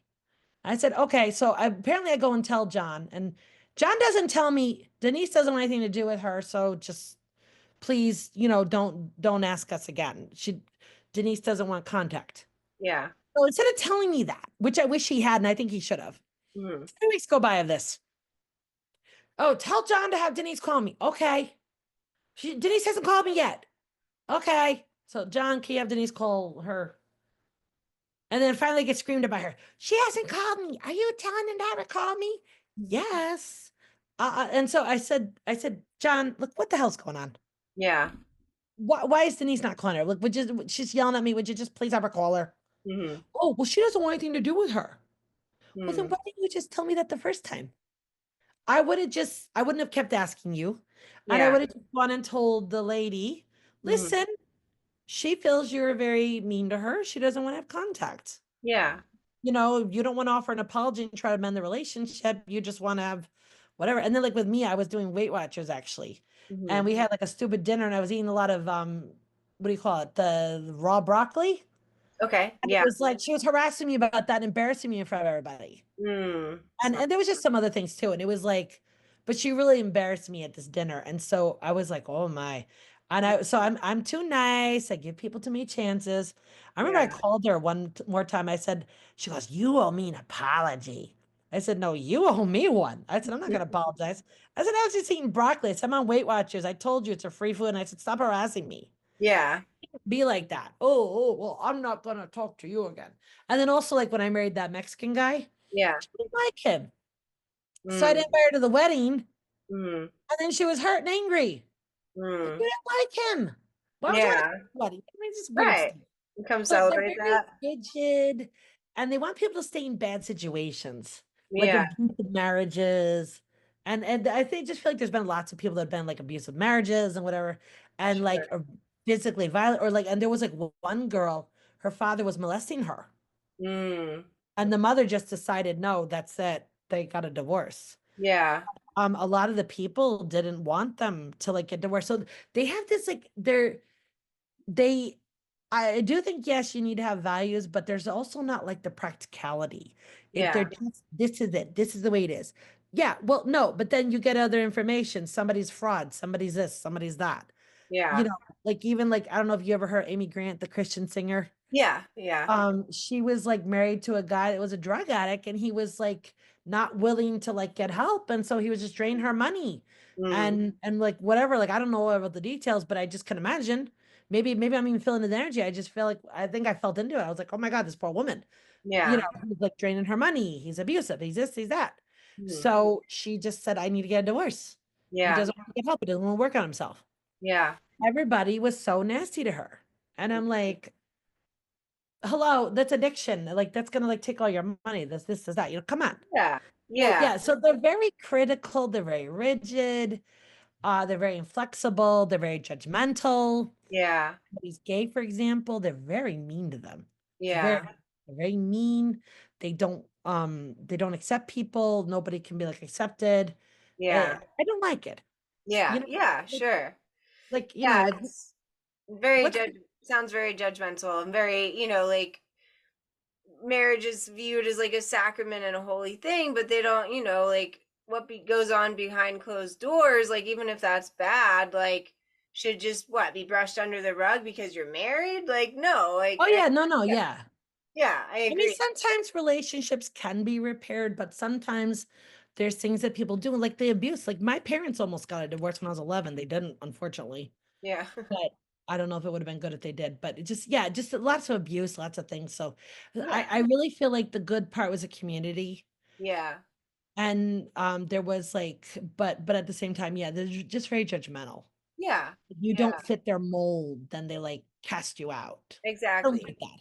Exactly. And then the community becomes very um just very very discriminatory, like Yeah, it's like yeah. Oh a yeah, community definitely. just among like the same sort of people and Yeah. not among the outsiders, so yeah. Yeah, there's no freedom of expression. Yeah. Yeah. You can't be So like, would you say that as you've gotten into the occult that you've been able to sort of come into your own power a bit more and I like definitely feel like, yeah, I feel like yeah. I feel more confident. Hmm. I feel like it's been easier to let go mentally of a lot of the torment that I used to feel. I Hmm. used to have a really hard time. I would just get up in the morning. Hmm. I'm still working on it. It still is a bit of an issue, but I think that's more exacerbated right now just because we moved to a new area without having a job. Yeah. And financially it's a little tough. So I think that's just so maybe it's like an old anger of like, oh, these things. But I really feel like going into the occult it's helped me to like let go of a lot of things. Cause like I mean, like I would get up in the morning and I would just be like really upset about my dad or my sister, or just something would happen and it would bother me and it would be really hard to let it go. Yeah. I think as I've got more into the occult, it's been easier to just say, you know what? Okay, this happened, this hurt, but I'm Yeah. first of all, sometimes if it depends. It's like, is this something I need to curse? Hmm. And because like in Gordon Winterfield's book with the Gallery of Magic, if anybody's like watching this, that's not Yeah. Pixie and I both like into like Gallery of Magic, and so they talk about if you're into sometimes like you need to curse somebody. Yeah, when it's justified, Feel yeah. better. Like, yeah, like we're not talking about lightly, but like Right, someone yeah. really did something to hurt you. They did something very unethical. Like it's going to be different for every situation, but Yeah. it's like, is this something where I need to curse them? And quite frankly, sometimes it was. Mhm. Maybe more when I say more often than not, I think in my life, maybe too, because I'm so sensitive Mhm. and because I am different, I have had various different times some very negative experiences with some people Mhm. that were really unjustified, uncalled for, even if they didn't like me and stuff, they didn't have a right to treat me the way they did. Yeah. They really, like, did some very nasty things that really hurt me. Mhm. So, those people, I would, like, punish it, and then I was, like, able to, like, let it go. It was, like, Mhm. just this and because and also, like, because I don't always go by forgive. You cannot always forgive. Some things are not forgivable. Mhm. And I feel like with the occult, I always felt like with Christianity that, like, you were told you couldn't have anger. Like, there's a scripture Mhm. verse that I think it's taken out of context. Don't let the sun go down on your anger. Mhm. Sometimes things happen. And it's justifiable anger, or it maybe, and Yeah. even if it's not justifiable, if you're constantly invalidating yourself. So I feel like the occult has helped me to validate my emotions, sit with them, just observe them. I think meditation, because Mhm. like Christianity, you're not allowed to meditate. And also like Reiki. Mhm. I don't know if Reiki's considered a cult, but kind of it's Yeah, I in think so. It's in AG. the umbrella. Yeah. Yeah, so like just things like that have really helped me to like clear out old energy, let things go, Yeah. step into the power and not be afraid. And also knowing how to manage the energy because I think I can be very intense.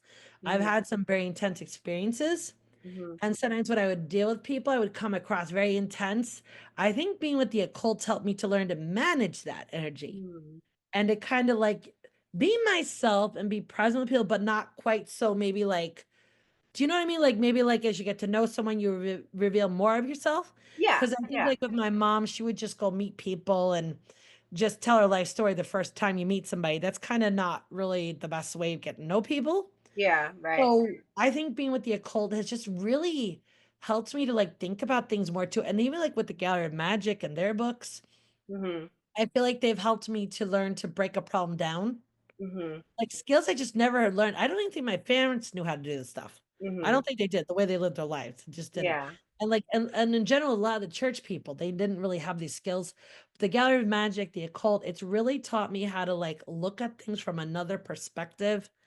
And also, okay, let's break this problem down into like with magic, with Gallery of Magic, they talk about break it down into like smaller, maybe like your target this and target this.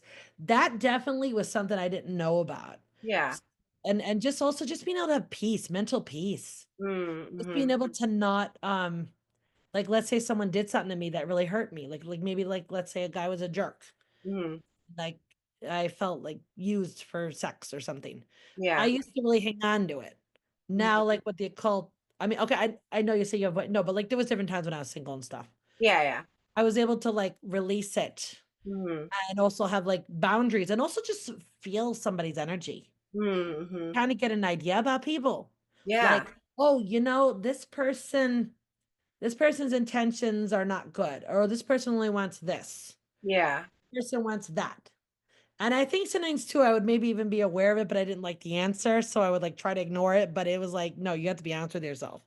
Yeah. But it's definitely like helping you. I really feel like that's a big thing, knowing people's intentions. I'm Mhm. good at knowing now when I meet people, I can just kind of get a feel. Yeah. Like, so I definitely feel like big time it's helped me come into my power, just be Yeah. more confident and just Yeah. show up more the way I want to show up. Yeah, and And not rely on yourself rather than having to rely on like a man in the sky, God, yeah, like guy and yeah, like you can take matters into your own hands and like problem solve, and break it down and feel empowered exactly. by taking action, Yes. and on your own. So, yeah. What you just said about taking action, I feel like with Christianity, it was kind of like you'd have a problem, and it was like instead of taking action, you just got caught up in this pray, pray, pray, pray, pray. Mm, But it's not like taking action or yeah.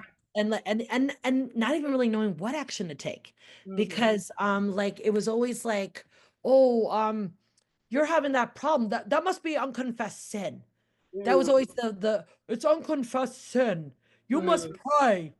You must pray. You must confess.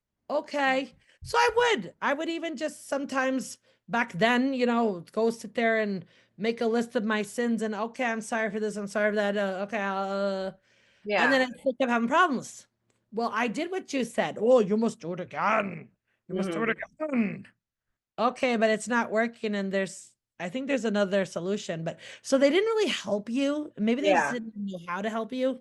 Yeah. But it's like, so you get, I think you kind of get caught up in that martyr thinking, Yeah. victim. And also I think that the Christian church, at least the groups I've been around, there's like a lot of like victim blaming. Mm-hmm. There isn't really like holding the person accountable who did. Now, Mm-hmm. mind you though, I have also seen though people that twist the system. Like Yeah. I'll give you an example. When I was very young, we so we knew this guy, like, okay, my grandfather was weird.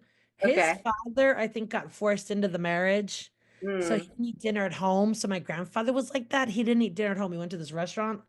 So Mm. he was like a regular, and we went there and we had this regular waiter. I got Yeah. to know the waiter. He was married and had kids. So I went to like visit them in the hospital and everything. And I Yeah. got to visit his wife and whatever. And then just over time, whatever, you grow apart. So I didn't see him for like maybe 10 years. And then I was like back living upstate for a little while. Yeah. And I said, "Oh, where's Steve?" I went to the restaurant. I wanted to see Steve. Oh, Yeah. that's his name. Well, whatever. Oh, it's I mean, okay. Yeah. I Steve. can edit Steve. that if There's you a want waiter me. named Yeah. Steve. Yeah. I'm sure there's a lot of waiters named Steve in New York City, New York Yeah. State. I'm sure. So Yeah. I just said, where's Steve?" And they go, "Oh, he's not here." Mm-hmm. So his wife falsely accused him of stuff that I don't think he did. I just don't feel like he Mm. did. Mm-hmm. He was a very, you get a feeling of energy about people, Yeah. and I just don't feel like it was true. I think that, I think he might have cheated on her, and she Mm-hmm. was angry because I Mm-hmm. saw that a lot on the psychic hotline. Mm-hmm. I saw that a lot, that women were hurt by the husband cheating. Mm-hmm. And I understand that you're hurt and that I definitely can understand that, but to go make up accusations of say that they did something that they didn't do with the kids, Yeah. just say because they're hurt and angry and they want to get back at them. Yeah. Yeah. Like, It's not a so great thing. that type of thing. Like, so just, yeah. So it's like, so there's always this, so the victim blame, it's always the victim's fault. It's not the person who's doing whatever. Exactly. Yeah. There's just I feel like that's like a big negative, but I feel like with the occult, I just been maybe I'm just having that really developing that feeling too, Yeah. knowing people and just their intention. What does this person intend? Does Right. this person have a good intention? Are they neutral? Are they this or that? Yeah, you really just I don't know how to explain it. You just really get a feel for it. It's Yeah. really defined now, but I Like like that about developing. myself. Yeah, yeah, no, it's a great skill, it's a great ability. It's like developing your sixth sense a little bit, you know. Yes. Yeah. So what would you now say to the younger version of yourself going through the religious upbringing that you went through, if anything? I would tell myself, I was thinking about this yesterday. I definitely would tell myself, do not trust your parents and don't trust that therapist. I would tell Mm-hmm. that part of myself. They don't have your best interest at heart. You think they do, and Mm-hmm. you want to think that they do, but they don't, unfortunately. So I would have told myself to maybe try to get into a roommate situation Yeah. and don't trust them. Yeah. Or if I wouldn't have gone into a roommate situation to try to like support myself, at least be aware that they don't mean well for me. Yeah. Also, maybe have an awareness of that therapist so I didn't waste so many years with him. Yeah. Because I really think that maybe if after a couple of years I had cut off when he was like screwing my mind, I think if I had like cut him off, so I would Mm-hmm. tell myself to cut that off Mm-hmm. and to go find somebody else and just don't trust these people because they don't have your good intention at heart. Mm-hmm. And that's okay. And it's not my fault. Mm-hmm. Because I think for a long time I thought that I did something wrong to deserve Yeah. how they treated me. And I would like also tell that part of me, you do not deserve this. Mm-hmm. And I think I also would have told myself that I don't have to, that it, I think the other thing was like I would tell myself how to set boundaries in a firm manner Mm-hmm. because it was like that young part of me was like, especially when I was questioning things, it was like I wasn't taught to have boundaries, so I would either like just go along with things and then I would get so fed up and then I would like overreact Mm-hmm. and like really overreact like in a negative way. So then it was like the other party wouldn't even realize or think they did anything wrong. They would just think I was the crazy woman who got upset. And it was like, no, Sure. you're violating my boundary. Yeah. I would like tell that part of me like how to have healthy boundaries and how to don't be afraid to say no. Like, because I think too for a long time I thought I needed the other person's permission or approval to set a boundary Hmm. when I Which you had like, don't. oh no, no, believe me, I know that now. But like, Yeah, yeah, I but had this like yeah, it was like so ingrained. I think I didn't even realize it. So I would tell that part, you don't need that person to agree with the boundary, and if they don't yeah, like it, that's okay. You can hmm, set boundaries in a respectful way, but also be firm. Don't be afraid to be firm. Like yeah, the guy I told you about that, I was telling him no. I hmm, felt forced in the relationship. I was telling him no. I didn't even want to go on the date. yeah, He wasn't taking no for an answer. So like, I'd probably give myself advice about how to like handle those things. yeah, Um, Maybe like also not putting myself in positions to begin with, because yeah, like my dad didn't really talk to me about about like not putting yourself in a position where you're like alone with somebody. And yeah, you're like, you don't want to have sex, say, for example, but you're making mhm, out, getting hot and heavy in the bedroom alone. right, You get raped. You know what I mean? yeah, Like, so not to put myself in those situations to begin with. yeah, But I definitely think I would like tell myself to not don't let fear stop me. yeah, yeah. That's Don't great. let fear stop me. Definitely. And like and don't trust these people. Yeah, Unfortunately, they didn't have my best interest at heart, which it's sad, but it's the reality. yeah, and you don't know till you know in a lot of those situations, like it's easy Yeah. to be too trusting and not have boundaries when we're younger, and you have sometimes we have to learn the hard way, and it sucks, and it's sometimes traumatizing, and like there's a lot of healing needing to be done later on, but it's not your fault for not knowing. Right. Yeah, Yeah, and I think maybe that happens a lot with a lot of people that are abused. I think they think it's their fault or that they did something wrong.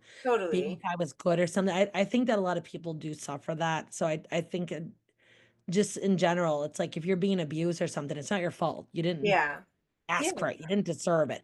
I mean, like when it was mentioned about the sexing, like I think there's just certain uh I don't know if the word defensive or protect, you know what I mean? Like you just maybe not putting yourself in a position where you can be taken advantage of. yeah, You know what I yeah, mean? So it's not that even if you do get raped, no, you don't deserve it by no means.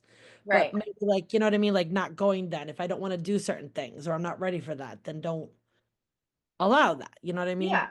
Yeah, totally. Yeah. So we're gonna probably wrap up pretty soon, but I do have a couple Okay. questions I like to ask Okay. everybody. So so hypothetical because I don't think you have kids right now, but how No, no, would I you don't, but I would like to. But Yeah, yeah. Okay, well, what do you would you subject to your children hypothetically to the same religious upbringing that you grew up in? definitely not. No, Okay. definitely not. Yeah. Absolutely not. No. Yeah. You know, I mentioned the family aspect, but I think that there's just too many negatives. So no, I definitely would not. Yeah. Yeah. Yeah, that's like a common answer that I hear. So and then kind of to backtrack backbone off of that, um, what do you think would be the best method of exposing kids to like a spiritual practice, or how would you, if you had kids? And I only ask this question just because the world is changing, right? The world is I evolving. no, no, it's a good question. Yeah, and It's a good religion, thank question. you. And religion doesn't have like as strong of like an impact on individuals, or maybe it does, but like people are beginning to like wake up, quote unquote, and Yeah, yeah. explore for themselves. So how would you um let's see. How like what would you how would you expose first of all, do you think spiritual practices are beneficial for children and people of a young age? And how, hypothetically would you want to like expose that to your children just for the future generations, of the world that are to come? Oh yeah, yeah, no, definitely. So I do think spiritual practices can definitely help kids. I think that especially when you're really young, there can be a lot of things in life that are hard to understand. I Yes. think spiritual practices can help a child to maybe understand the world around them, relate to things, and maybe even things like, for example, like with angels, let's say they're scared to go to sleep. Yeah. And so they knowing they could like maybe call on their angel or even a goddess or whatever, some spirit to Yeah. help them like to sleep, for example, or if they're just upset to like just have something with them, an Totally. angel or something. Like because maybe they're at school and they can't you know what I mean? You can't be with Yeah. your child all the time. So like if they're alone, they know, okay, I can call my angel to come be with me and I can stand up to the bully, or just I'm upset about something, or I don't know what's going on. Like, let's say these school shootings, even, you could call on your angel to help you get to safety or something, Yeah. or Yeah. like to know what to do. Hmm. So I do think it can help kids to process and understand the world around them. Yeah. Also, just developing their own gifts, being aware of what their gifts are and how Yeah. they can serve the world with those. Serving meaning like, not to your detriment, but like Right. Right. Right. I think we all have gifts we can share with the world to like, because I think we're all enriched by other people's gifts Totally. and sharing our gifts, and by yeah, like by people sharing their gifts with each other. I Yeah. think it does enrich the world, and because we're people, and we're community, For and being just of service. Yeah. To yeah. others. Yeah. So I think of that, and so what I would do, and oh, and the other thing I was thinking about is, yeah, because I wanted to say, I think there are people that just they, not everybody, how can I say this?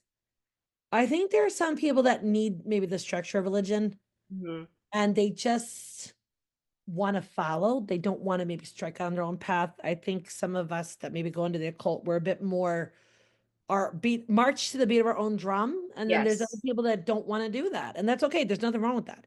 I Hmm. think there are some people that they just genuinely have a need Yeah. to follow, and they have a need to have someone tell them what to do.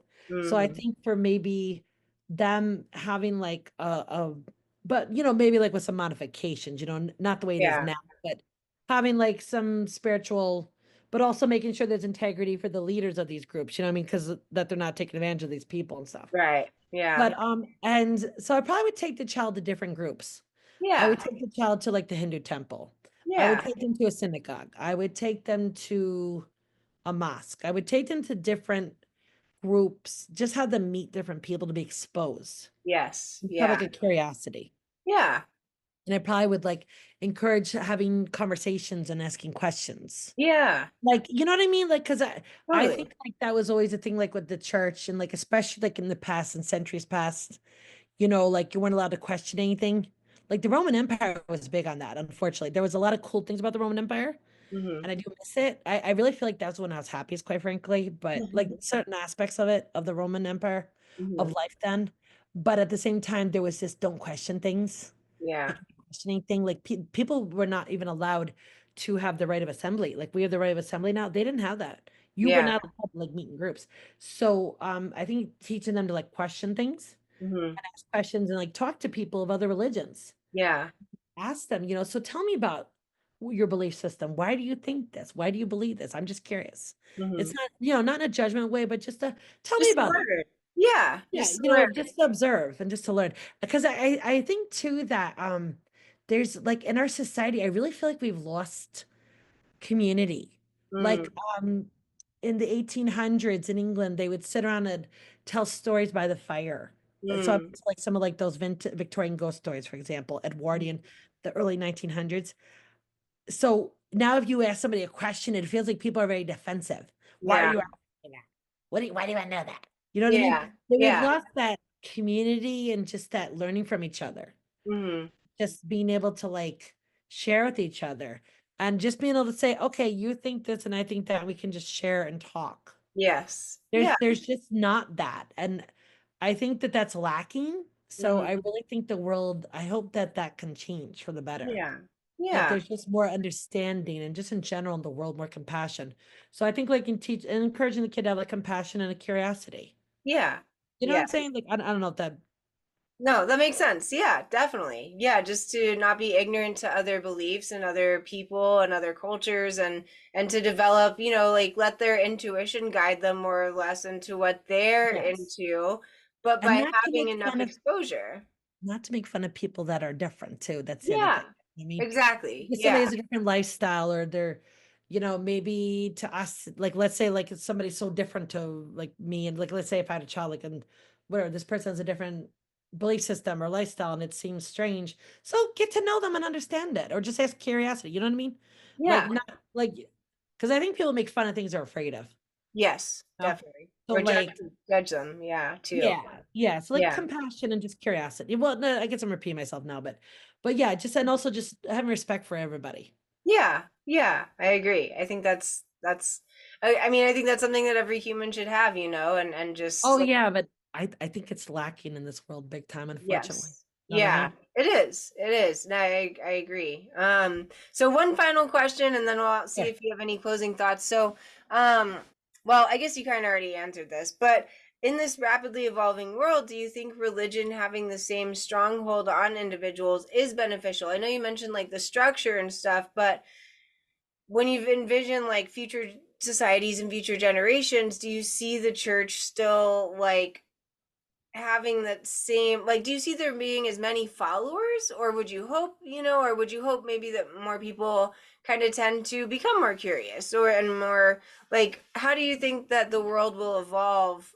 This is interesting that you say this. I feel like I do feel like the church will be there. I think the church is going to evolve a bit. Hmm. I think there will be I think it's gonna evolve a bit and grow from what it is. I do like tradition, but also like having tradition, but at the same time also flexibility, if that makes Yeah. sense. Yes. Because when you were saying that, I really did feel like I saw like the future. I feel like I see people going to church, but Hmm. it's not quite the way that it is now. Mm. Hmm. It's like a little more open. Mm. Maybe like there's like a curiosity. It does seem like this maybe comes in. Yeah. I feel like there will be followers. I do think we need some type of structure because quite frankly, I think that how can I explain this? I think if we're just up to our own devices without any, not that I want to say moral authority, but I think if we just don't have any rules, I Yeah. think church can provide some guidance and rules. I think it's very our base lizard brain nature can kind of at least I don't know, maybe I've spent too much time on my dark side. Like I don't want to sound bad by saying this, but like I think like if we don't have like some balance and some structure, it could be like, oh, I don't like this person. I'm gonna like harm them. Do you know what I mean? Like it's very Yeah. easy to go there. Yeah. That Like, lizard brain, that not evolved part, it's very easy, like, oh, I don't like that person. I'm gonna be mean to them. I'm gonna like, you know what I mean? Like there. So I think church kind of in some ways keeps that in I know we say all these things about religion and stuff, but just like maybe like having like providing like a positive and like some structure of okay, well no, if you don't like somebody, you can't go kill them. You know what I mean? yeah. If Yeah. somebody you can't like harass them, you have to leave them alone and respect them. So I Yeah. think church can have some structure like that way. Yeah. It And can provide some spiritual morals, I think, yeah, like, there needs to be like some it can't just be do whatever you want because yeah. no, believe me, if we just do whatever we want, I don't know, maybe I'm very dark. Maybe just some of the things Yeah. there have to be some rules. Do you know what I mean? Yeah. Yeah. I Totally. don't mean that I would like go sacrifice children. I don't mean like that, but like Yeah. there needs to be rules, laws, structure, some type of some yeah, moral authority in Yeah. some way.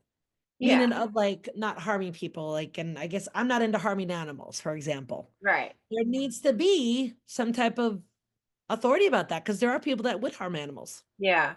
There are people that would do things like and like an animal can't necessarily like consent and like there are people that would maybe I don't know like well I yeah I guess like bestiality I'm thinking of because there are people that are like they just free for all. It's like Yeah. no like an animal you know what I mean an animal can't consent the way a human can. You know what I mean like so Yeah, of there needs to be course. like some protection and like there are we can't just give into every base nature desire we have. Like, Right. I mean, that's why I like the occult because I Mhm. do feel like it helps you to maybe have a safe way to explore that a little bit. Mhm. But there does need to be like some. So I feel like church and religion can give some structure for that, but maybe I think it's going to evolve a bit. I don't think it's going to be quite as the way it is now. Yeah. I I think like even like the Catholic Church, I think is going to change over time. I hope so. I think Yeah. they're going to be like letting women be having more positions of leadership and Mhm. maybe like exploring. I think they're gonna kind of be forced if they're gonna survive. Yeah. Maybe like allowing priests to be married Mhm. and like maybe vetting people a bit better. You know what I mean? Because Yeah. I think some of it though too, I think people don't like the not being able to be married thing. So I Yeah. think there are people that maybe would be good priests, but then they want to also be able to have sex and have a family, or Yeah. they just even just maybe want to be able to have sex with consenting adults. You know what I mean? Right. Vetting so that like, you're attracting people and vetting people that if there are people that maybe want to like and also I think just like the church needs to evolve like because it's a little controversial. It's not that there are people that maybe have an attraction to certain groups that are maybe younger. Mm, yeah. Having therapy for them, having like some type of, do you know what I mean, like a compassion? Because like I Yes. remember like there was a lady on YouTube, Teal Swan, was talking about that if someone feels like they have an urge of pedophilia, for example, and that they go to a therapist, she said Mhm. that therapist is required to report them to the police. Yeah. Someone Mhm. going to seek help Yeah. for something can't get the help. Yeah. I think that that's what I mean. There needs to be some rules, but there also needs to be services. Because I Yeah. think too, like the church in some ways used to, maybe more so, would be like it's kind of going up and down, if you want to say, like especially you look at like English history. There Mhm. was like times where the church would be like a community resource. Yeah. So if there was like a single mom and she needed money and help. The Mm, church provided that, but then like they passed these vagrancy laws in the 1300s, I think it was, and mm, they cut that off, that mm, support to people. And then it kind of came back. It would kind of go in and out. And then mhm, like in the 1800s, they said fathers don't have to take care of the kids. So that's why like you had these women going to these baby mills and these like or these mm. like women that would like they would send, they thought the kid was being taken care of, and then these people were killing all these kids. So there's like several horrible people that were doing that stuff. So Yeah. there needs to be like I do think that's why I think that I think the church can provide like community support Yeah. and a resource. Mhm. And like I do think that there needs to be, when people feel like alone, there Yeah. needs to be like a place of spiritual, maybe enlightenment and just care and compassion. Yeah. Like let's say someone well, wait, I don't want to use that word, that's gonna get the video not, but if someone wants to harm themselves or unalive themselves, Yeah. being able to go to a center or like a group, you know what I mean? Because I feel Yeah. like today we don't care about each other, and Mm, it's just so surface, and mhm. like the society just feels like it's more shallow. Yeah. I think there needs to be like places where you can go and you can connect and have like that deeper connection, and just like, let's say you're, I don't know, let's say someone is feeling like they're going through a hard time and they feel really depressed and they need somebody to talk to. Like I think the church can be that. Yeah. It's if it's from the right. There are people I think that have maybe had this. It's very rare though. So I think it needs to evolve a bit. I do think Yeah. it will evolve over the next, especially the next few generations. I think Yeah. we've learned a lot. I think things are changing a lot. Mhm. And I think things are also maybe more, a lot of things were like maybe more hidden in the past. People are Yes. more open now, and like you Yeah. can be yourself more now. Because Mhm. also I think like all that, like the hidden, like, you know what I mean? Like when there's no flexibility, like maybe like men would get married when they didn't want to. And maybe Mhm. okay, but they felt they had to get married. Mhm. Now like, a guy could be gay and like it's okay. Nobody cares. You know what I mean? Yeah. Or Yeah. there's some people that care, but it's like the people that care is like this amount. And then the rest of people are just like, okay, whatever, do you? You know what I Yeah. mean? Do you? You know what I'm Yeah. saying? Like, so I think they're I think it's gonna evolve. I think things are growing and evolving and changing. I do, and like what you're saying about people are waking up. Mhm. Definitely, I think there was like more fear, and like I've also like I've just kind of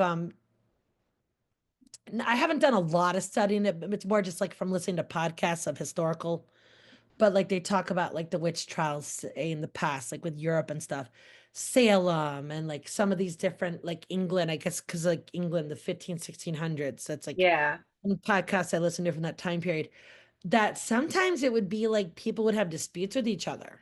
Mhm. So they'd go and say, oh, so and so's a witch. Because, but really, like when you looked at those people, they would get, these people that did these podcasts really got into the details of, oh, this one accused this one, but oh, but look, they had these bad blood, this bad history. You know what I Mhm. mean? So uh, I think that we're coming out of that and Yeah. like evolving and like, okay, this one has this dispute, this one has a dispute. You can't Yeah. just go into the church and say, oh, she did this and that and burn them at the stake. You know what I mean? Oh, Yeah. you think like we do. We're gonna burn your book and burn you. You know what I'm saying? So Yeah. I do think it has a structure and a place. I do think there needs to be community, Mhm. but at the same time, yeah, it has to like evolve a bit from what it is. Yes, yeah, definitely. And hopefully traumatize people less on the way. Specific, Yeah, oh, yeah, definitely, definitely. yeah, yeah.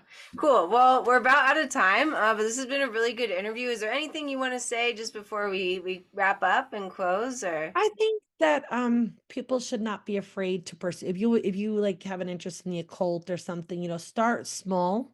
Don't Hmm. be afraid. Don't jump in though so fast. You know what I mean? Hmm. I think maybe like myself and just people, I sometimes it seems like you just jump in full with both feet. Don't do that right away. Like explore it, but just maybe start with something small Yeah. and then see how that feels and go a bit by bit. And pay attention to yourself. There's the occult, like you say, it's like a big umbrella.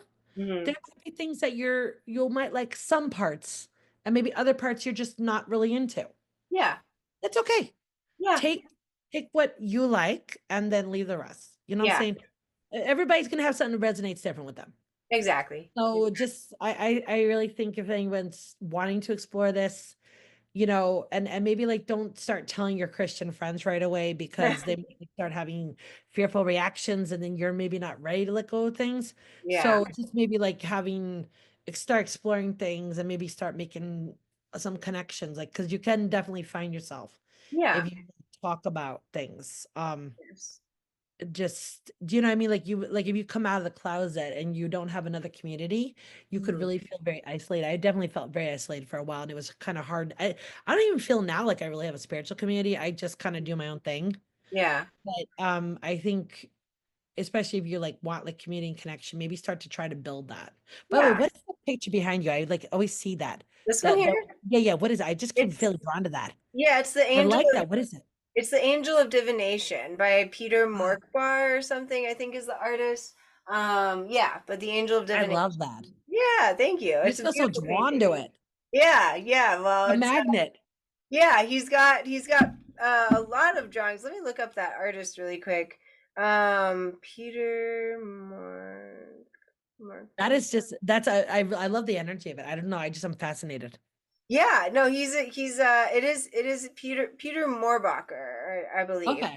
So if you Yeah, look that's up a really his cool design. yeah, he does like he has a bunch of he has a whole angelarium of like Ooh. different angels that he designs and so yeah, all of them look like that and he's on Instagram, he's got a website, so definitely look him up.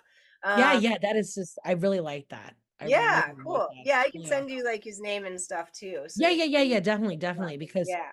that's just I don't know, there's just like an energy. It's like a Yeah. pull. It is. Like, It's wow. I like that. beautiful. It's beautiful art. So I have a couple of his things. Definitely.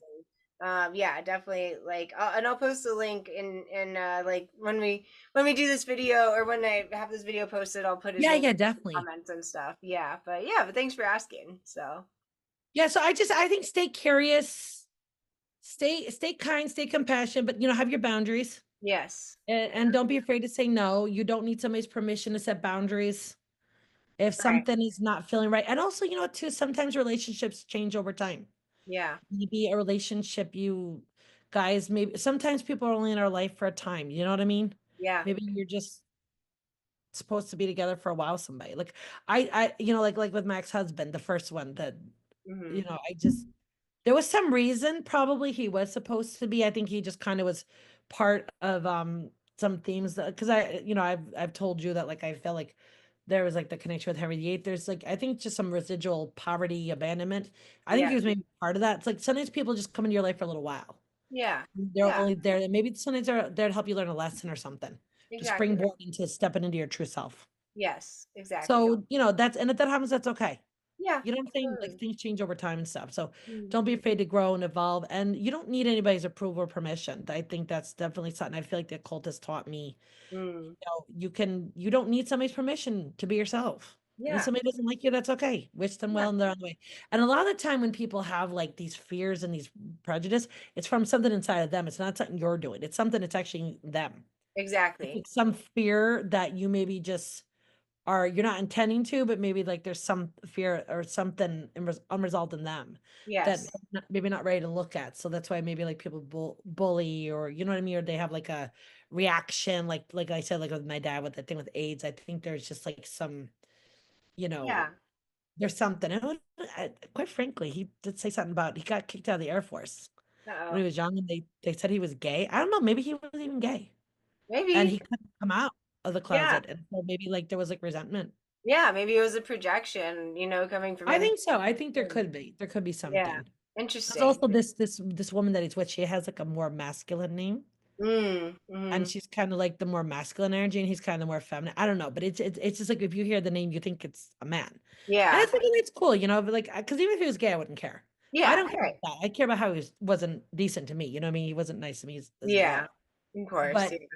I think that I think our society needs to be like more so that like if a guy is gay or a woman is a lesbian, that they can feel comfortable expressing that. You know what I mean? Yeah. Yeah. I don't know. I think it's changing, but I think it needs to do more. But there needs to be more acceptance and just Yes. allowing people to be themselves. You know what I'm saying? And sometimes people are Yeah. bisexual too. Yeah. A lot of Yeah. people are bisexual even maybe. And like there just needs to be like an acceptance of different lifestyles. Yeah. I don't know. Totally. Maybe I'm a weirdo, but I just think there needs to be people need to be able to be who they are. Yeah. Because otherwise then you take on a role that's not really you and then you waste a lot of time and energy. You know what I'm Hmm. saying? Yeah. So I Definitely. just think people need to be able to, I think our society needs to continue to evolve and grow and allow people to just be themselves and just be Yeah. respected for that Yeah. and allowed Exactly. to have the space to have the community and be loved and accepted as they are. Agreed. Yeah. I don't know. I feel like I sound like a weirdo. No, not at Because all. No, I'm you believe sound me, great.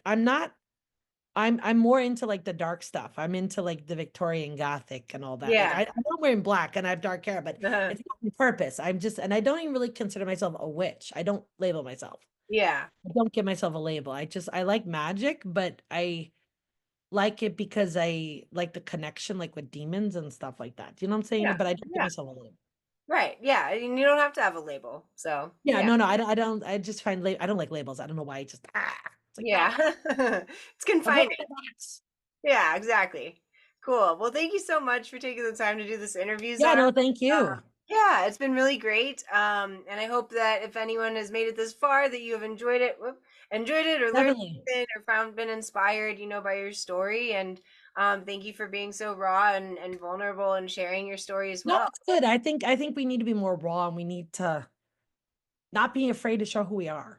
Yeah, I think yeah, exactly. I society agree. needs that. Yeah, so thank you for trusting me to, Oh to no, I trust you big provide the time. No, you have a space. good energy. Well, thank you. No, Yeah, believe me, that no, means a lot. I feel people's energy. No, because Yeah. I've been watching your stuff for years. Like when I was into Cut in 2019, all that I was Oh watching yeah. your videos. So Awesome. Well, thank you for your support and everything. And it's been yes, an no, honor definitely, to definitely, connect with you. So cool. All right. Well, awesome, I will let you know when this video is posted and stuff. And great. thank you again. So Yeah, thank yeah. you, and definitely give me the link for that guy because I love that art. Yes, I will. I'll send that to you right after Wonderful. this. So awesome. All right. Really, that's a very special artwork. I like that. Yeah. Well, thank you. Yeah, yeah, and definitely look into him. So cool. Absolutely. All right. Well, thank you guys for watching. If you've made it this far, thank you again, Zara. And until next time. So Yes. bye. Okay. Bye. Mm.